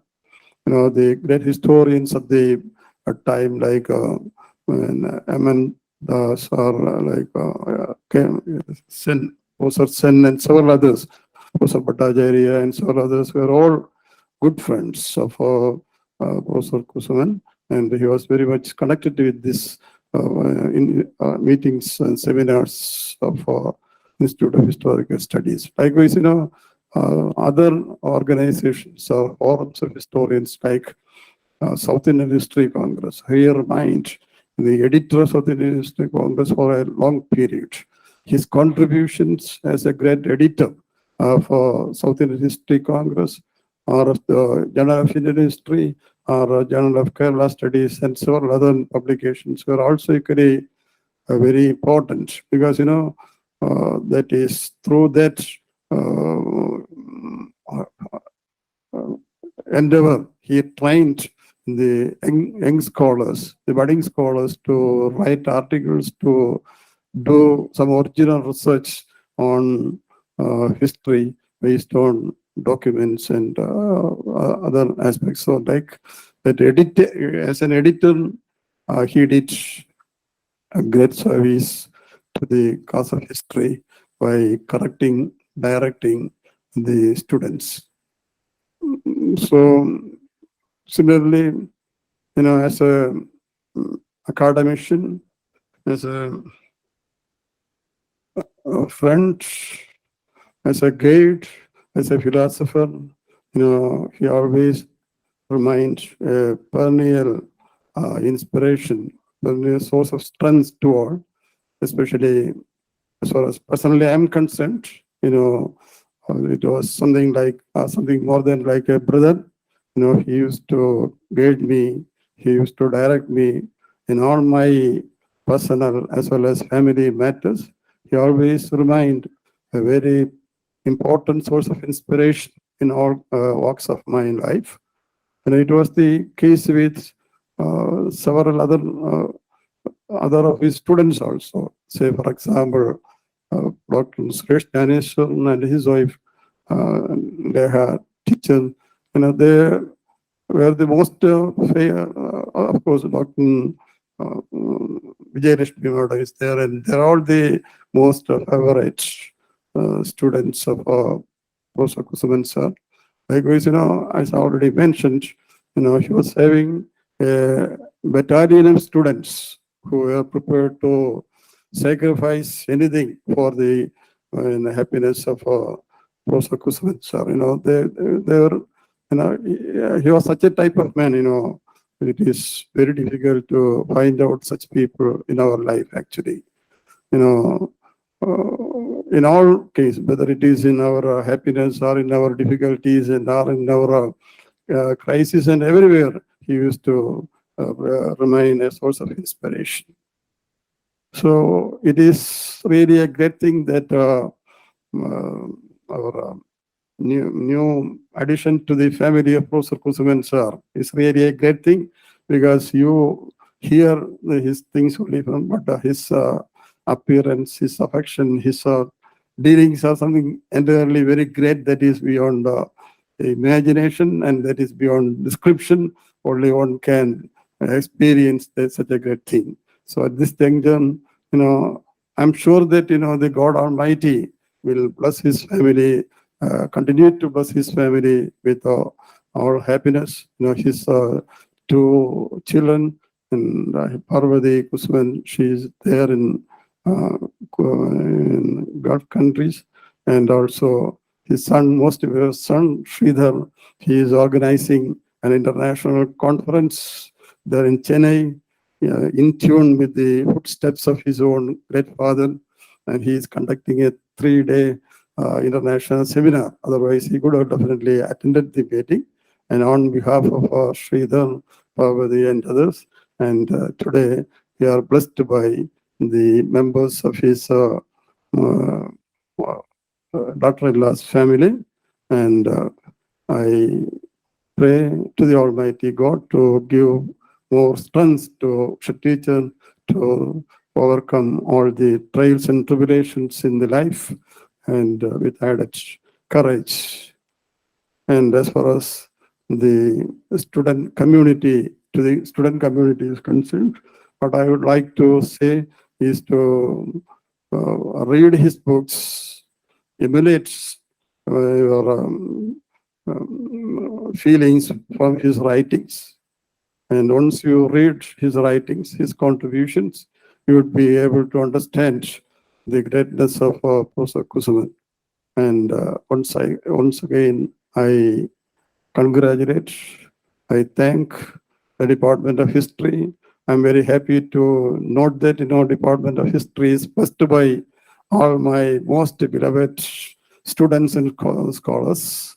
Dr. Shaji is my most beloved student, in the sense, when I came to the Kerala University after my service, in Madurai Kamaraj University, my memory is also failing, but still I remember Dr. Shaji was my first batch student. I joined here in 1986 or so. Shaji was here in the department. I think he joined in the PG studies during the year 1989. But I joined in the department in 86. But anyway, Shaji was a very, very, very, very brilliant, not only brilliant, but a highly hardworking student. Still, at this moment, I would say that, when other students used to leave the class, Shaji continued to write there in the room or in the library, and he used to do all the assignments, writing books, reading, taking books from the library. And his hard work is very hard and very sincere. Work only elevated him to such a position. And likewise, Dr. Venumohan is also my most beloved student. And Jinimon, though he is not from the Kerala University, though he is not a product of the Kerala University, I got the opportunity to go go over to Sri Shankaracharya University, Karadi, and I only awarded him the Doctor of Philosophy, History, and of course, Sajana, the youngest and most dynamic among the faculty members. And of course, Sadesh is the senior most man among the faculty members, and all these 5 are my students. And when we criticize And when people criticize and when people make observations and statements about the department, and it is a long for the right from the beginning, that is from the days of Professor T.K. Ravidhan sir onwards, people used to make all kinds of criticisms and observations about the department, teachers, faculty members, what they are doing there, what is their contribution. And likewise, there are several comments and criticisms about the department and its faculty members. But I think, what I feel, of course, in our time, we also did the maximum to cater the needs of students as well as the history. Contributions of Professor T.K. Ravindran are beyond any comparison. Just like in tune with this particular history, beyond conventional history, the writings of Professor T.K. Ravindran entire writings were such a great spirit. So likewise, Professor M.J. Koshi also contributed a lot through his writings. And Professor Kusuman, as we know, his writings are really great. And of course, we all made our own contributions in our own humble style. The contributions we made through the journals and articles are also important. But still, even after all these contributions and in the midst of all these things, people criticize that. So even some of very learned people criticize that, what they are doing there in the department, what is their contribution to the history. They're all, and likewise, there are very damaging criticism about the faculty members. But this is the time as far as the young and budding and dynamic scholars in the present department are concerned to answer such idiotic, such silly questions through your own contributions. It is time.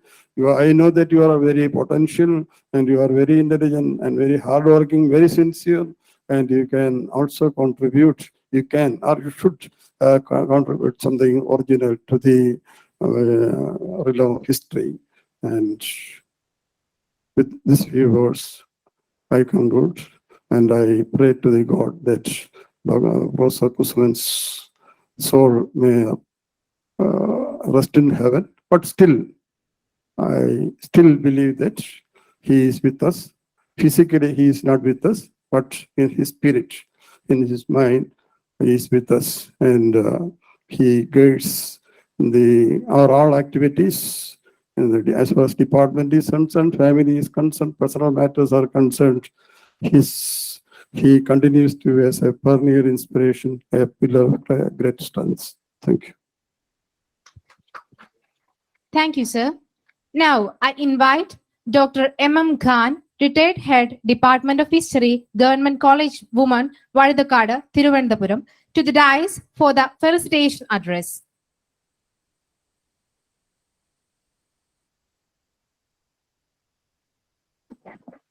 Respected family members of Dr. K.K. Kusuman sir, my friends, Dr. Shaji, with whom had several shared experience and memories, Dr. Sajina, Dr. Jinimon, Dr. Venumohan, Dr. B. Shobhanan, who was my teacher long before he became a faculty of this department.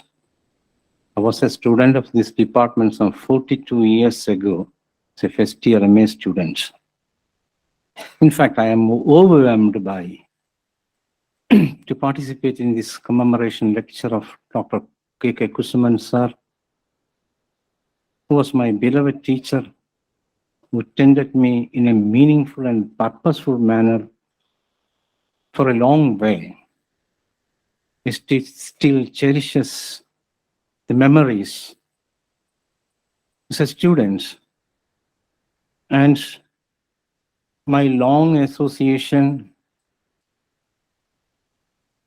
as a scholar with Professor K.K. Kusuman. He used to invite me as Suresh Jnaneshwaran said, Kartika Lodge, which was at that time, later it became cooperative home just behind the secretariat, for long hours Professor Jnaneshwaran, and students, research scholars, teachers, and other beloveds to Dr. K.K. Kusuman. In fact, I would like to confine my talks to discuss some of the important contribution of Dr. K.K. Kusuman, which really altered the episteme of the Kerala historiography. The struggle and assertion of self-representation by the people is viewed as the most defining moment in profoundly changing the course of any historical context. Professor K.K. Kusuman indeed upended the course and episteme of early modern and modern Kerala historiography by his path-breaking studies. His brilliant attempt to posit the struggle and consequent assertions of the people who were ghettoized for a long time, and his writings are considered as the remarkable contributions.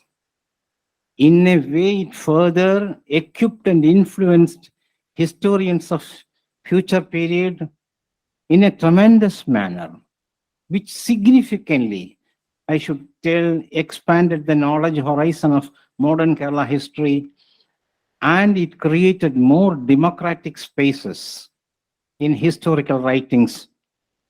Thus, the attempts by Dr. K.K. Kusuman also demystified the solid bedrock of Kerala historiography and altered its notions built upon accordingly. Professor K.K. Kusuman's seminal work on slavery in Travancore, published exactly 50 years back, was a classic initiative, unraveled the complexities of a long-prevailed social institution, considered as unassailable and immutable, and it dehumanized a significant section of the society. The work assumes further importance as it elaborates the forms of assertions against the murderously oppressive practices, which the state considered as its sacred duty. As Travancore was considered as the Dharma Rajya, it considered it as a dharmam to prevail, maintain, and practice the oppressive social practices. The study again contributed in equipping us to understand the severity of internal colonialism. Though Dr. K.K. Kusuman has not used precisely this term, it has indeed expanded our understanding what is actually the inhuman practices of internal colonialism for the first time in a significant manner. Though the modernization and democratization process of Travancore is hugely indebted to the Renaissance initiatives, Professor K.K. Kusuman argues the colonial intervention tellingly played a role in reshaping the egalitarian spaces of historical writing. Again, the monumental contribution of Professor K.K. Kusuman was his work, The Abstention Movement, published in 1976. We need not to elaborate the importance and significance of the movement as it was told by Professor Jnaneshwaran and others. By bringing this work, Professor K.K. Kusuman was meticulously examining the historical backdrop of the agitation and the finer analysis of the movement. He interrogated the notions of irrepresentability, othering, and it's believed that the certain sections of the society cannot be represented by themselves. And this notion was indeed heavily interrogated by the writings of K.K. Kusuman in the book Abstention Movement. The alliance among the Yerevan's Muslims and Christians assumed phenomenal dimensions as it challenged the dominant notions of othering. The movement reimagined the othering process of the nationalist movement to be precisely, say, the pan-Hindu nationalist movement, which tried to imagine the nation as to homogenize umpteen castes within Hinduism, by othering the Muslims and the Christians. A fine scholar, Dr. K.K. Kusuman, was my teacher, as I told you, tended us, all of us, in a most meaningful and purposeful manner. To me, he was the subject expert when I was selected by the PSC for the college lecturer post. And indeed, his intervention at the decisive moment was very helpful to me in articulating my points before the board. I was a student, as I told you, in the department during 1881, and the department was manned by eminent historians and great scholars like Professor T.K. Ravindran. And I take this opportunity to pay my immense respect to our great teacher, Professor K.K. Kusuman, who influenced us tremendously and enormously in reshaping our worldview and understanding towards history. And before conclude my words, I must say a note of dissent. In organizing this seminar on history beyond convention, heterodoxies, women, children, crime, we don't find a woman speaker in the dais. It's very sad to know that. No, I'm not saying this, pointing anything towards any particular persons. But we are moving, claiming that we are moving beyond convention. At the same time, we remain as conventional as anybody. And of course, I find it very surprised to have a prayer song in Hindi. That's also, I don't know why that happens. And it was indeed, I feel a little bad as we are commemorating Professor, a great scholar like K.K. Kusuman, who nurtured a different dream about our society, Kerala. And indeed, it is also a sorry state of thing. Anyway, organizing this seminar in a tremendously commendable way, I once again congratulate the team of the history department, Sajina and Dr. Shaji, Jinimon and others for this venture. Thank you. Thank you for all. Thank you, sir. Next, I would like to invite Dr. S. Venumohan, Assistant Professor, Department of History, University of Kerala, for delivering a felicitation address.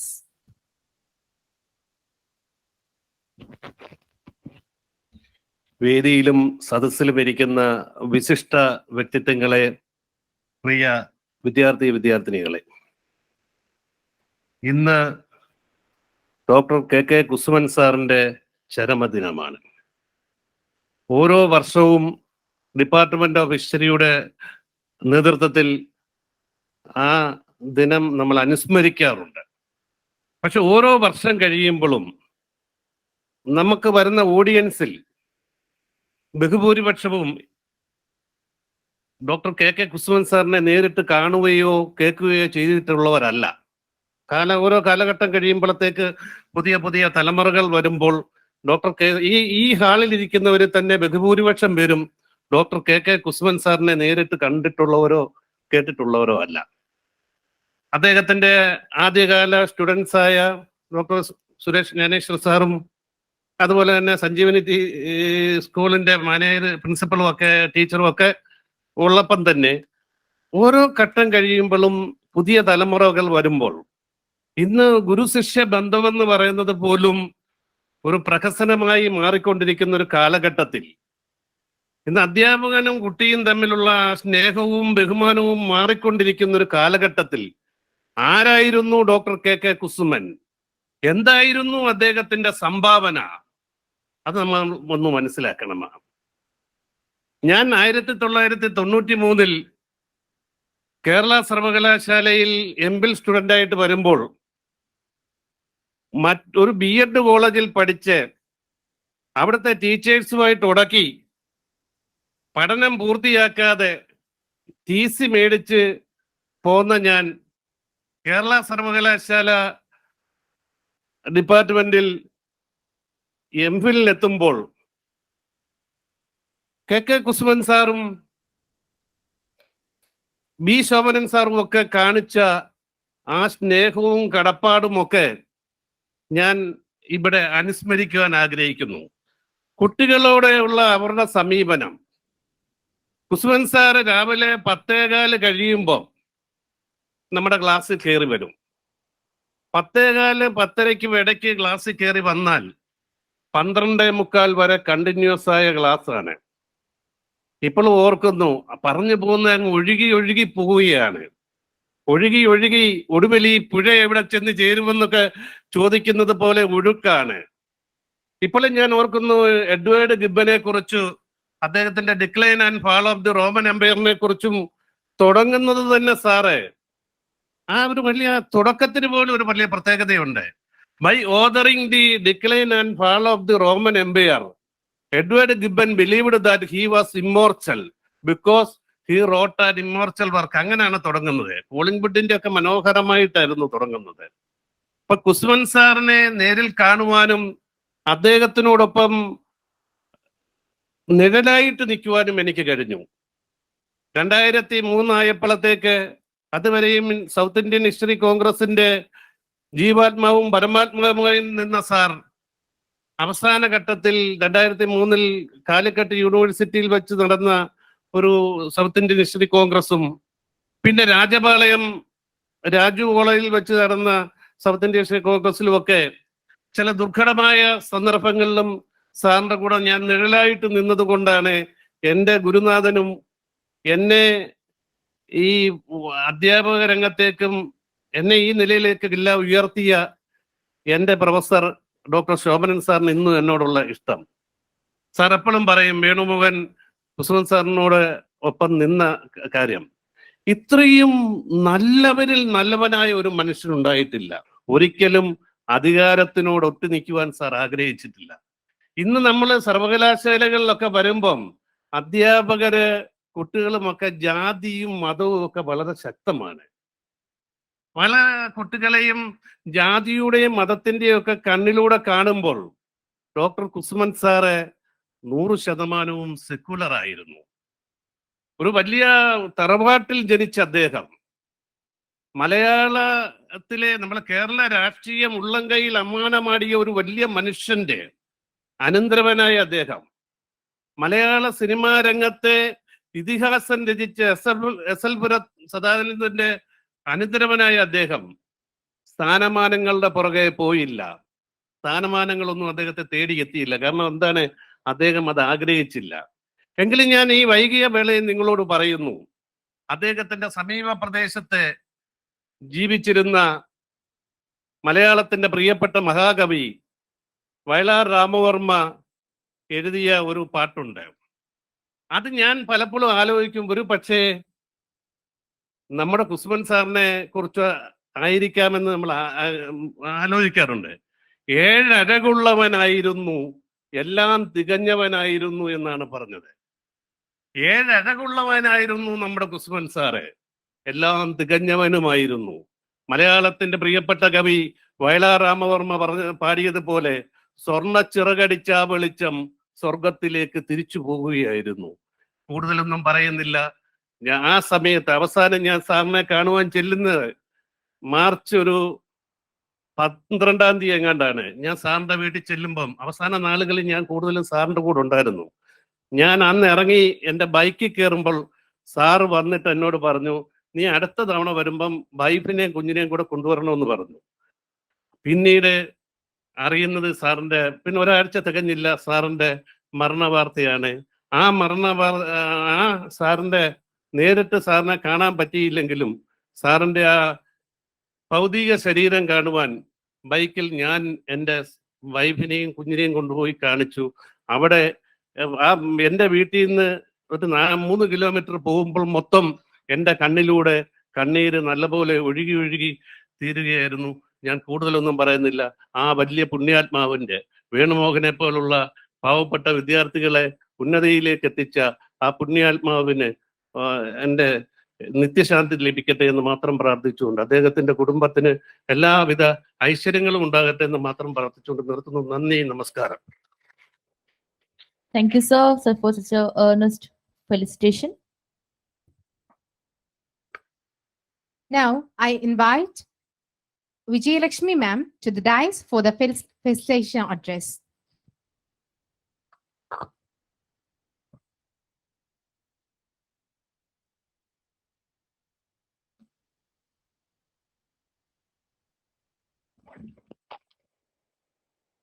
എല്ലാവർക്കും നമസ്കാരം. ഇവിടെ doctor വേണുമോഹൻ പറഞ്ഞു സാറിനെ നേരിട്ട് പരിചയമില്ലാത്ത കുട്ടികളാണ് കൂടുതലും ഇവിടെ ഇരിക്കുന്നതെന്ന്.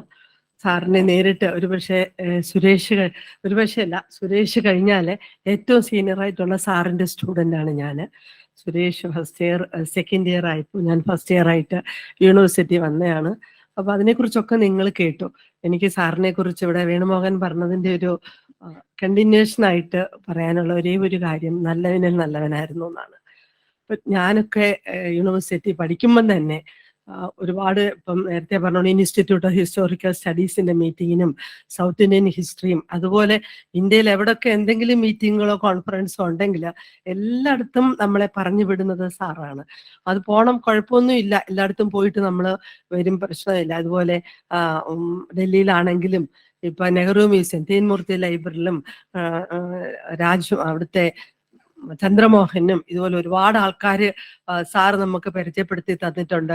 എവിടെ പോകുമ്പോഴും അവിടെ നിന്ന് നമ്മളെല്ലാം സാറിന് കത്തെഴുതും, എല്ലാത്തിനും മറുപടി അയക്കും. ഇപ്പൊ നമുക്ക് ആലോചിക്കാൻ പറ്റത്തില്ല ഒരു പ്രൊഫസർ, ഒരു സാറ് നമ്മൾ സ്റ്റുഡൻസ് ഇങ്ങനെ കത്തൊക്കെ അയക്കുന്നത്. എന്ത് സംശയങ്ങൾ, എന്ത് ആവശ്യം വന്നാലും സാറ് നമ്മളെ മദ്രാസിൽ പോകണം, അവിടെ പോയി ആർക്കൈവ്സിൽ പോയി വർക്ക് ചെയ്യണമെന്ന് പറഞ്ഞാൽ അവിടെ ആർക്കൈവ്സിൽ ഒരാളുണ്ട്, ഒരു സുന്ദരേശൻ, അദ്ദേഹത്തിന് ഒരു കത്തെഴുതും, എന്റെ സ്റ്റുഡന്റ് വരുന്നുണ്ട് എന്നുള്ളതാണ്.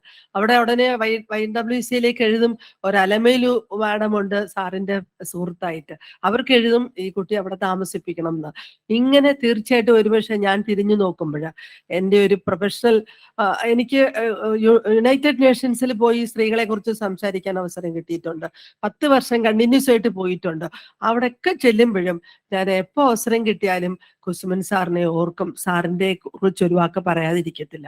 നമ്മുടെ പ്രൊഫഷണൽ, നമ്മുടെ ലൈഫ് മോൾഡ് ചെയ്യാന് നമ്മളെ മെന്റർ ചെയ്ത് കൊണ്ടുവന്ന് എനിക്ക് ഒരുപാട് മെന്ററിങ് സാറിന്റെ കയ്യിൽ നിന്ന് കിട്ടിയിട്ടുണ്ട്. എൻ്റെ വിവാഹം കഴിഞ്ഞതിന് ശേഷമാണെങ്കിലും സാറിന്റെ ഫാമിലി ആയിട്ട് വളരെ അടുത്ത് ഇടപഴകാനും ഒന്നിച്ച് സഞ്ചരിക്കാനും ഒക്കെ നമുക്ക് അവസരം വന്നിട്ടുണ്ട്. കാരണം നമ്മുടെ നേരത്തെ പലരും പറഞ്ഞതുപോലെ തന്നെ എൻ്റെ അക്കാഡമിക് ലൈഫിലും അതുപോലെ പേഴ്സണൽ ലൈഫിലും വളരെ കൂടുതൽ സ്വാധീനം ചെലുത്തിയിട്ടുള്ള വ്യക്തിയാണ് കുസുമൻ സാറ്. എനിക്ക് ഒരേ ഒരു ഗുരുവേ ഉള്ളൂ ഈ ലോകത്തില്, അത് സാറ് തന്നെ. Thank you, ma'am. I'd like to invite Usha Kumari, ma'am, to the stage for the felicitation address. Welcome, ma'am.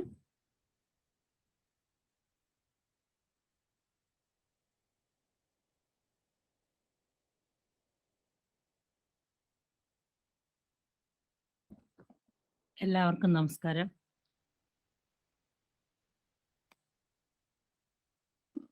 Kusuman sir എന്ന മഹാനുഭാവൻ എന്നെ പഠിപ്പിച്ചിട്ടില്ല. ഞാൻ കാര്യവട്ടത്ത് പഠിച്ചിട്ടില്ലാത്ത ഒരാളാണ്. പക്ഷേ എൻ്റെ അച്ഛൻ പനവൻ രാമചന്ദ്രൻ അവളുടെ ഫ്രണ്ടായിരുന്നു. സാർ എന്നോട് കാണിച്ച സ്നേഹം അനിർവചനീയമായിരുന്നു. എനിക്ക് റിസർച്ചിൻ്റെ ടോപ്പിക്ക് പറഞ്ഞത് south Indian history Congress third world തുടങ്ങിയവയിൽ അംഗമാക്കുന്നതിനുൾപ്പെടെ വളരെയധികം സ്നേഹത്തോടും വാത്സല്യത്തോടും സാറും സാറിൻ്റെ പ്രിയപത്നി ഉഷ ടീച്ചറും എല്ലാവരും പെരുമാറിയിരുന്നു. ഒരു നിഷ്കളങ്കനായ വേണുമോഹൻ പറഞ്ഞതുപോലെ ഇന്നത്തെ കാലത്ത് ദുർഗുണങ്ങളുടെ കേന്ദ്രങ്ങളായിരിക്കുന്ന വളരെയധികം ആളുകളെ നമ്മൾ പരിചയപ്പെടുന്നുണ്ട്. ഞാൻ 14 ആ സമയത്തൊക്കെ ഉണ്ടായിരുന്ന മീര പോലെയുള്ള ആ തലമുറയിലുള്ളവർ ഇന്നത്തെ ആളെ കുറ്റം പറയുകയല്ല, കുറേയൊക്കെ ശുദ്ധമായിരുന്നു മനസ്സ്. അതാണ് എൻ്റെ അനുഭവത്തിൽ മനസ്സിലാക്കിയത്. കുസുമൻ സാർ എല്ലാവർക്കും മാതൃകയായിരുന്ന വളരെ നല്ലൊരു മനുഷ്യസ്നേഹിയും എല്ലാ ഗുണങ്ങളുടെയും ഒരു പര്യായം തന്നെയായിരുന്നു. ഇന്നെനിക്ക് ഏറ്റവും സങ്കടമായ, എൻ്റെ പ്രിയപ്പെട്ട സുഹൃത്തായ സുരേഷ് ജ്ഞാനേശ്വർ എന്ന വ്യക്തി ഇവിടെ വന്നത് വളരെയധികം സന്തോഷം ഉണ്ട്. അത് ഷാജി എന്ന ഒരു പ്രഗത്ഭനായ അധ്യാപകൻ കാര്യവട്ടത്ത് വന്നതിന് ശേഷം ഇങ്ങനെയൊരു വളരെ നല്ല മീറ്റിംഗ് വിളിച്ച് ചേർക്കുവാൻ കഴിഞ്ഞതിൽ പ്രത്യേകം ഷാജിയെ അഭിനന്ദിക്കുന്നു. ഒരു പ്രധാനപ്പെട്ട കാര്യം പറയട്ടെ, എനിക്ക് കുറച്ച് സങ്കടം ഉണ്ടാക്കിയ ഒരു കാര്യം, എൻ്റെ ഏറ്റവും അടുത്ത കൂട്ടുകാരി സുരേഷിനെ ക്ലാസ്മേറ്റായ പ്രഭ, ചിന്നമ്മ, സേവലക്ഷ്മി, ആരെയും ഞാൻ കുറ്റം പറയുകയല്ല. എനിക്ക് എൻ്റെ അമ്മ വളരെ ആവശ്യമായിട്ട് കിടക്കുകയാണ്. പക്ഷേ എനിക്ക് ഇന്നത്തെ മീറ്റിങ്ങിൽ വന്നില്ല എന്നുണ്ടെങ്കിൽ എനിക്ക് ഭയങ്കര സങ്കടം വരും. അതുകൊണ്ടാണ് ഞാൻ വന്നത്. ഷാജി പറഞ്ഞ പോലെ ഞങ്ങളുടെ തലമുറയിലുള്ള കുസുമൻ സാർ മക്കളെ പോലെ നോക്കിയ ടീച്ചേഴ്സ് ആണായാലും പെണ്ണായാലും അവരിവിടെ വരാതിരുന്നത് സത്യം പറഞ്ഞാൽ എനിക്ക് വളരെയധികം വിഷമമുണ്ട്. ഇനിയുള്ള അടുത്ത വർഷമൊക്കെ ഉള്ള മീറ്റിങ്ങിനെങ്കിലും അവരിവിടെ സന്നിഹിതരായിരിക്കേണ്ട അത്യാവശ്യം. കാരണം സാറിൻ്റെ, കുസുമൻ സാറിൻ്റെ ഏറ്റവും പ്രശസ്തങ്ങളായ പുസ്തകങ്ങൾ ഇന്ന് വളരെ അപൂർവമായ വ്യക്തികൾക്ക് മാത്രമേ അങ്ങനെയുള്ള പുസ്തകങ്ങൾ എഴുതാൻ സാധിക്കുകയുള്ളൂ. അതിന്റെ കോപ്പികൾ ഉണ്ടോ എന്ന് എനിക്കറിയില്ല. വളരെ വളരെ വിജ്ഞാനം പകർന്നിരുന്ന അമൂല്യ രത്നങ്ങൾ തന്നെയാണ് ആ പുസ്തകങ്ങൾ. സ്ലേവറിയെ പറ്റി, അബ്സൻഷൻ മൂവ്മെന്റും പറ്റും. അപ്പൊ ഇവിടെ ഇരിക്കുന്നതിൽ കുറെ പേര് സാറിനെ കണ്ടിട്ടില്ല, കേട്ടറിഞ്ഞിട്ട് മാത്രമുള്ളവരാണ്. അപ്പൊ കണ്ടും കേട്ടും തൊട്ടറിഞ്ഞ ആളുകൾ ഇവിടെ വരാതിരുന്നത് ശരിയായില്ല. ഇനി ഭാവിയിലുള്ള മീറ്റിംഗ് വരുമെന്ന് കരുതുന്നു. അപ്പൊ ഇവിടെ ഇരിക്കുന്ന കുട്ടികൾക്കൊക്കെ തന്നെ സാറിന്റെ പുസ്തകങ്ങൾ വായിക്കുക, പിന്നെ അങ്ങനെയുള്ള ഇവിടെ ഇരിക്കുന്ന എല്ലാ ശോഭന തുടങ്ങിയ എല്ലാ പണ്ഡിതന്മാരുടെയും പുസ്തകങ്ങൾ വായിക്കുക, സംഭാഷണങ്ങൾ ശ്രവിക്കുക. കാര്യമെടുത്ത ഡിപ്പാർട്ട്മെന്റ് ഏറ്റവും വളരെയധികം ഉന്നതമായ രീതിയിൽ വരട്ടെ, കൂടുതൽ സെമിനാറുകൾ നടക്കട്ടെ. 2 വാക്ക് സംസാരിക്കാൻ അവസരം തന്ന നന്ദി അറിയിക്കുന്നു. എന്തെങ്കിലും തെറ്റ് ഞാൻ പറഞ്ഞാൽ ക്ഷമിക്കുക, വിഷമം കൊണ്ട് മാത്രമാണ് അത് പറഞ്ഞത്. സാറിന്റെ ആത്മാവും സാർ ഇവിടൊക്കെ തന്നെ ഇതെല്ലാം കണ്ടുകൊണ്ടിരിക്കുകയാണ്. പക്ഷെ സാർ ആരോടും ദേഷ്യം കാണിക്കുന്ന ആളല്ല. എന്നെ പഠിപ്പിച്ചിട്ടില്ല, പക്ഷെ എന്നെ പഠിപ്പിച്ച ഗുരുക്കന്മാരെക്കാൾ എനിക്ക് സ്നേഹവും ബഹുമാനവുമാണ്. സാർ എല്ലാം കണ്ടുകൊണ്ടിരിക്കുകയാണ്. എല്ലാവർക്കും നന്ദി, നമസ്കാരം. Thank you, ma'am. Now I'd like to invite Dr. C. Meera to the dais for delivering the felicitation address.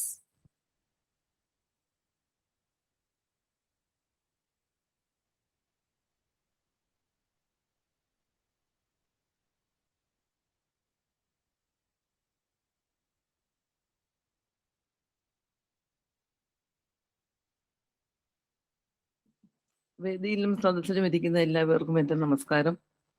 ഒട്ടും പ്രതീക്ഷിക്കാതെ കിട്ടിയ ഒരു അവസരമാണത്.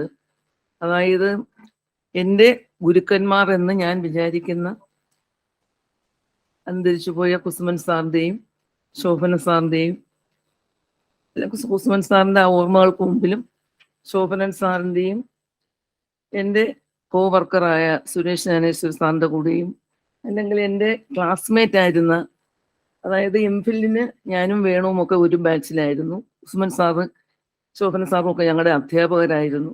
പിന്നെ ഖാൻ സാറിൻ്റെ മുമ്പിലും ഒക്കെ ഇങ്ങനെ നിൽക്കുവാനുള്ള ഒരു അവസരം എനിക്ക് വളരെ എൻ്റെ ജീവിതത്തിൽ വളരെ ഒരു വിലപ്പെട്ട ഒരു അവസരമായിട്ട് ഞാൻ കാണുകയാണ്. കാരണം ഞാൻ ഒട്ടും പ്രതീക്ഷിച്ചില്ല. കാരണം ഞാൻ എൻ്റെ ഓർമ്മ നിൽക്കുന്നിടത്തോളം കാലം ഞാൻ എൻ്റെ മനസ്സിൽ കൊണ്ടു നടക്കുന്ന മുഖങ്ങളാണ് കുസുമൻ സാറും ശോഭന സാർ. ഇന്നും ഞാനൊരു സ്വാശ്രയ കോളേജിൽ ആഴ്ചയിൽ 2 ദിവസം ഞാൻ ക്ലാസ് എടുക്കുന്നുണ്ട്.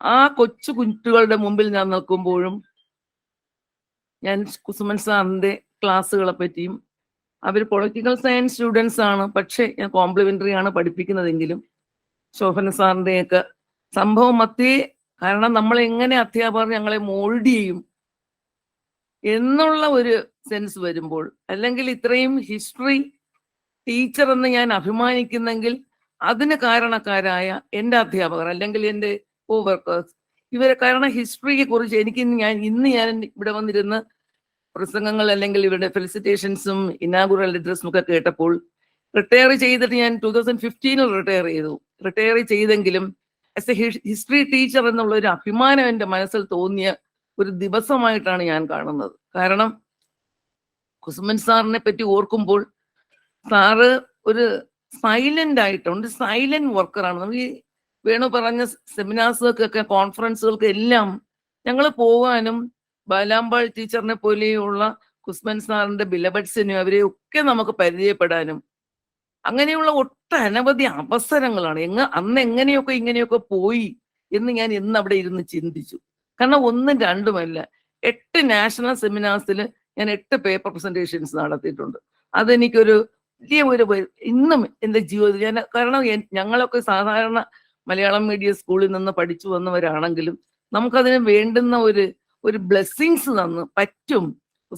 ശോഭന സാർ എപ്പോഴും പറയും, മുന്നോട്ട് വെച്ച കാര്യം മുന്നോട്ട് തന്നെയാണ്. ഒരിക്കലും പിന്നെ ഒരിക്കൽ എൻ്റെ റിസർച്ച് നടക്കുന്ന അവസരത്തിൽ ഞാൻ എന്നെ കൊണ്ട് പറ്റത്തില്ല സാറേ എന്ന് കുശോഭന സാറിൻ്റെ അടുത്ത് പോലും സാറ് പറഞ്ഞില്ല, മീരെ മുന്നോട്ട് വെച്ച കാലം എപ്പോഴും മുന്നോട്ട് തന്നെയാണ് പോകുന്നത്. ഞാൻ സാക്ഷാൽ ശ്രീനാരായണ ഗുരുവിന്റെ ആ സമാധി സ്ഥലത്ത് പോയിരുന്ന് പ്രാർത്ഥിച്ചിട്ടാണ് അടുത്ത ദിവസം ഞാൻ കാര്യവട്ടത്തോട്ട് ട്രെയിനകത്ത് ഞാൻ വരുന്നത്. കാരണം എൻ്റെ ലൈഫ്, എൻ്റെ പേഴ്സണൽ ലൈഫായാലും എൻ്റെ അക്കാഡമിക് ലൈഫായാലും MPhil PhD അതിനുശേഷമുള്ള എൻ്റെ ഒരു പ്രോഗ്രസ് ആയാലും എല്ലാത്തിനും കാരണക്കാരെന്ന് പറയുന്നത് ഞാൻ ഈ നേരത്തെ പറഞ്ഞ എൻ്റെ വ്യക്തികൾ തന്നെയാണ്. അതിനകത്ത് സുരേഷ് ജ്ഞാനേശ്വർ സാറ് ഞാനൊക്കെ ഒരു ലിസ്റ്റിൽ ഒരുമിച്ച് കോളേജിൽ ജോയിൻ ചെയ്തവരാണെങ്കിലും സാറും എല്ലാവരും ഉൾപ്പെടും അതിനകത്ത്. കാരണം അവരെയൊക്കെ നമ്മുടെ മോഡൽസ് ആയിരുന്നു. ഇന്നും ശോഭന സാറിന്റെയും ഇവിടെയൊക്കെ പ്രസംഗങ്ങൾ കേട്ടപ്പോൾ എനിക്ക് ഭയങ്കര ഞാൻ എൻ്റെ അധ്യാപക ശ്രേഷ്ഠന്മാര് കുസുമൻ സാറിന്റെ ഓർമ്മകൾക്ക് മുമ്പിൽ എല്ലാ ആദരാഞ്ജലികളും അർപ്പിച്ചുകൊണ്ടും ഒരു കാര്യം ഞാൻ വിട്ടുപോയി, ഉഷ മാഡത്തിനെ കുറിച്ച്. ഞാനും പ്രേമ ML പ്രേമ കുസുമൻ സാറിന്റെ സ്റ്റുഡൻ്റ് ആണ്. പല ദിവസങ്ങൾ, അതായത് പല സന്ദർഭങ്ങളിലും സാറിന്റെ വീട്ടിൽ പോയിട്ടുണ്ട്. അപ്പോൾ ഉഷ മാഡവുമായിട്ട് നമ്മൾ അടുത്ത് പരിചയപ്പെട്ടിട്ടുണ്ട്. അതുപോലെ തന്നെയാണ് വിജി എൻ്റെ ക്ലാസ്മേറ്റ് ആണ്. ഡിഗ്രിക്ക് ഞങ്ങൾ 3 വർഷം ഒരേ ക്ലാസ്സിലായിരുന്നു.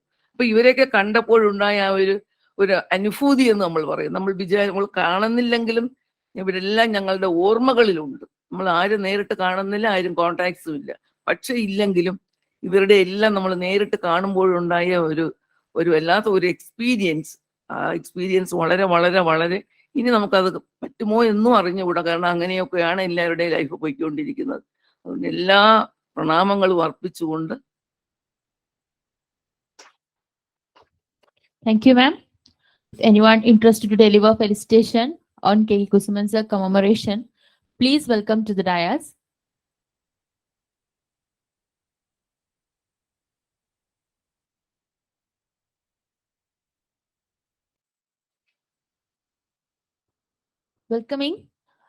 Coming to the next step, the vote of thanks. Dr. P. Jinimon sir, Assistant Professor, Department of History, University of Kerala.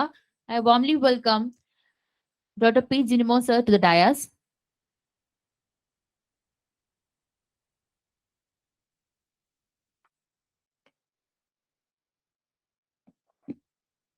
Dear respected chairman of this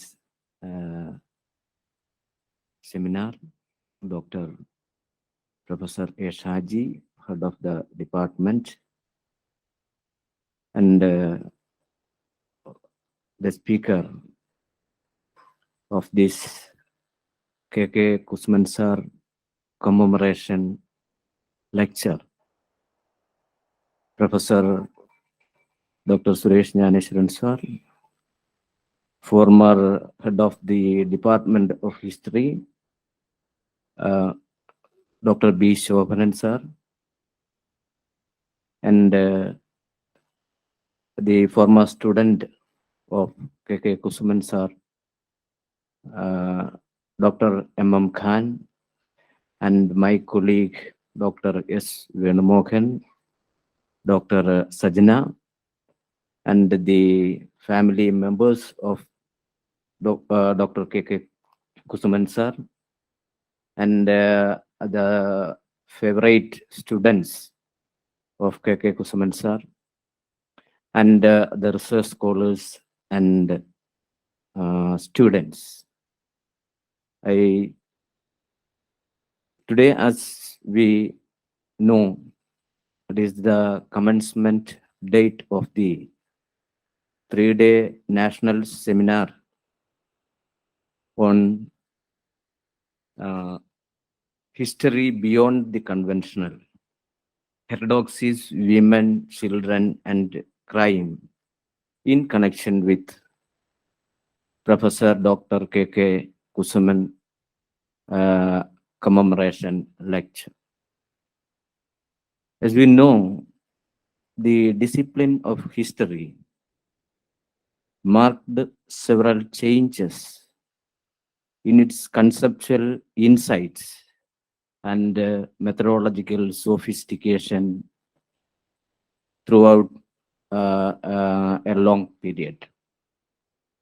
As Professor Suresh Jnaneshwaran sir rightly noted, for a long period in history, the Rankian dictum of objectivity ruled realm. And the fetish archival source material usage and its overwhelming role in historical research to a great extent changed the later generations, and the excluded socially, economically, and culturally excluded or marginalized sections of the society were noticed, and their silenced voice began to reflect in history. In this context, as a representative of that generation, as a teacher of par excellence, as experienced by the students, all the teachers and the students of K.K. Kusuman sir remembered their memories or shared their memories, and it is worthwhile to us, our department. I think during the time of my inquiries regarding the research that conducted by our former head of the departments, it is very significant to see that the works of TK from P.K. Karunagara Menon to Dr. Professor Suresh Jnaneshwaran sir made valuable contribution to the subject of history or the discipline of history, and the contributions made by P.K. Ravindran sir and K.K. Kusuman sir, Shopanan sir. It is a very significant, and it is not discussed in the academia of our Kerala society for many reasons. I don't know what is the, I know some glimpses regarding this. Our academic historiography or the academic historical engagement to a great extent centering around the upward imaginations of historical writing and teaching. And certain extent, it is ruled the realm of history. Anyway, this seminar series, seminar is very positively consider the matters related with the so-called the fragment of our society, the women, and the heterodoxies indicates certain multi-dimensional understanding of the approach of this genre in our society and history. And why this? Why women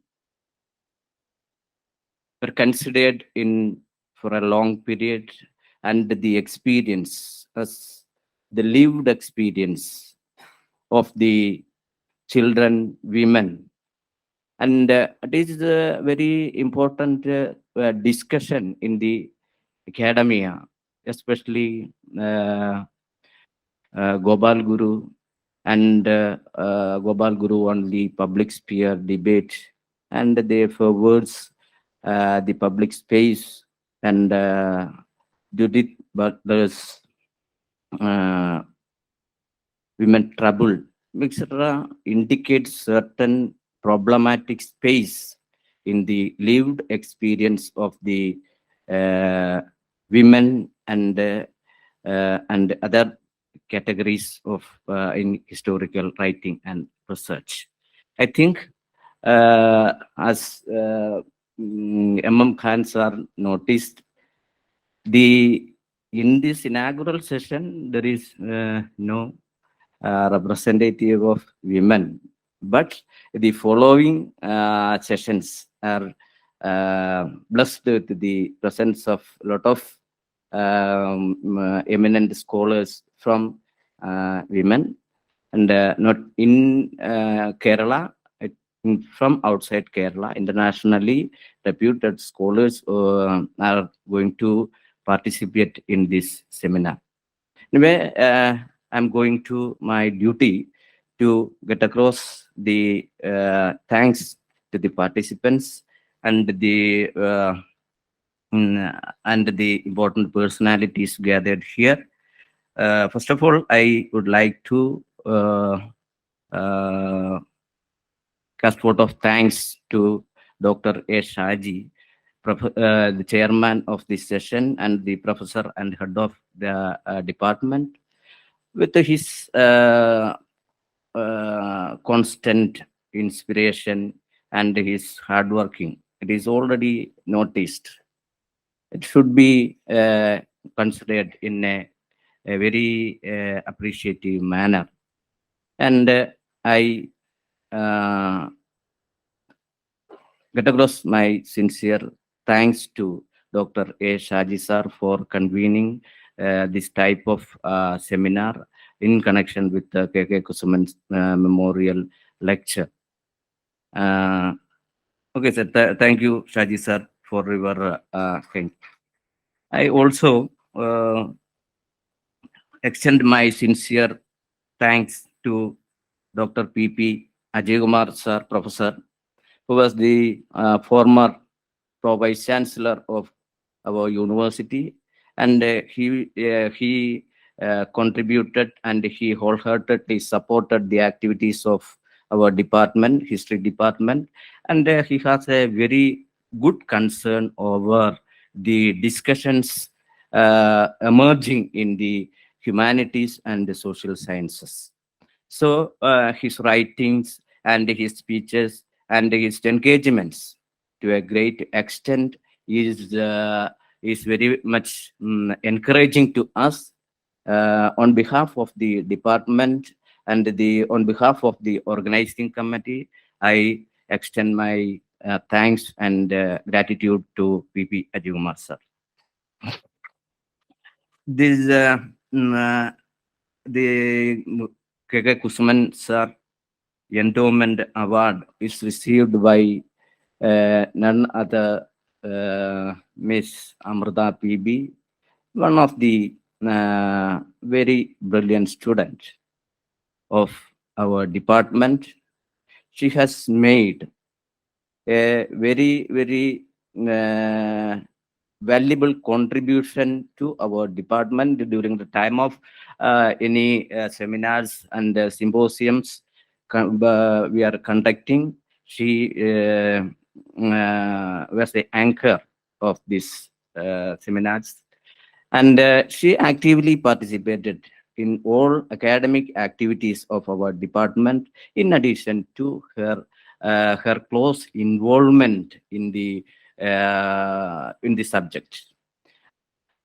And another thing is to be remembered is that she is familiar with, she is very interested in the recent discussions, discussing recent trends in historiography and historical method, frequently asked questions and clarifications in our teaching and learning process. Anyway, I would like to congratulate Miss Amrita and the family members to constitute this award and for paying this award to Miss Amrita. Okay, then Suresh Nyaneshwaran sir, he is a very brilliant scholar par excellence in his academic career, noted for the achievements in the writing and reading history in a different manner. I am not a student of Professor Suresh Nyaneshwaran sir, but I am a colleague. He extended his full-hearted support in certain troublesome periods in my life, and not only in that, in the academic activities or priorities made by Professor Suresh Nyaneshwaran was able to guide me a lot. And his magnetic or charismatic relationship with the students, and his in-depth knowledge in various academic or disciplines, and his presentations and his oratory skill is very much noted in many ways or many occasions. Anyway, for a long period, his presence is not here in the activities of our department. It is, I'm not trying to say anything regarding this. Sir, your presence and your blessings are very, very important and thankful to, very heartful thing to us. And sir, thank you for your kind consideration. Thank you, sir. And Dr. Nasib sir, syndicate member, he's sometimes as a busy person, he is not able to participate in this seminar. Anyway, I convey our thanks to Dr. Nasib sir on behalf of the department and on behalf of the organizing committee. Dr. B. Shobhanan sir, I have already stated that he is a very brilliant scholar and a very friendly and affectionate in character. And he was the subject expert of my PhD open defense examination. From that time, I have maintained a close relationship with Shobhanan sir. And my teacher, Dr. S. Ramayendran Nair, was a very good friend of Shobhanan sir. They worked together in the second volume of the Kerala's freedom movement. It is a very significant work in the history of Kerala, especially in national movement in Kerala. And he providing wholehearted support and advice in any aspects of our day-to-day activities of our department. Thank you, sir. Thank you for your presence and participation. And Dr. V. Sadir sir, due to certain physical or physical condition, is not well to him, and he is not able to attend this meeting. Anyway, I get across my thanks to Dr. V. Sadish sir and M.M. Khan sir, the more than 50 years, he has made contact with or connection with Shobhanan sir as student of history. And throughout his life, he expressed his deep insight and historical analysis. In this insight, he presented the epistemic contribution of Professor K.K. Kusuman sir. By reading and interacting with the scholar, sir, I extend our sincere thanks to your presence and presentation. Thank you.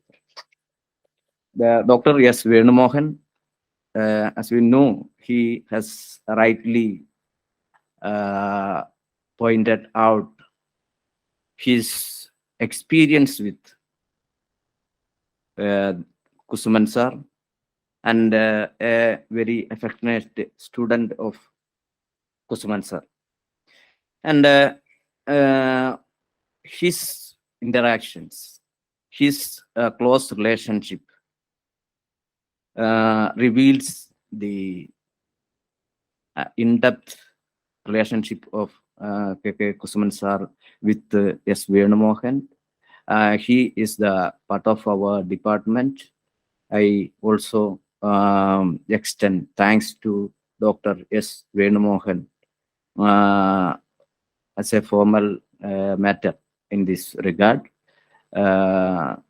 On behalf of the department and my own behalf, I extend my thanks. Then Dr. Lekha K. Nair, teacher, is reached here in time during the closing of this session, and extend said a few words on the loving memory of Kusuman sir. Then Dr. Vijayalakshmi teacher, Vijayalakshmi teacher. Then Usha Kumari teacher, Dr. Meera teacher, and Legit is there. Then Pramod, and many teachers in various colleges, affiliated colleges, and the friends and students of K.K. Kusuman sir is here. I convey my thanks on behalf of the department and on my own behalf, and on behalf of the organizing committee. I express my thanks to all the participants gathered here, and you may please stay connect with the further seminar proceedings. Thank you very much. Thank you, sir. So time for approaching for lunch. We had arranged lunch here. Please enjoy the delicious lunch, and we will gather here back after 2 o'clock. Thank you.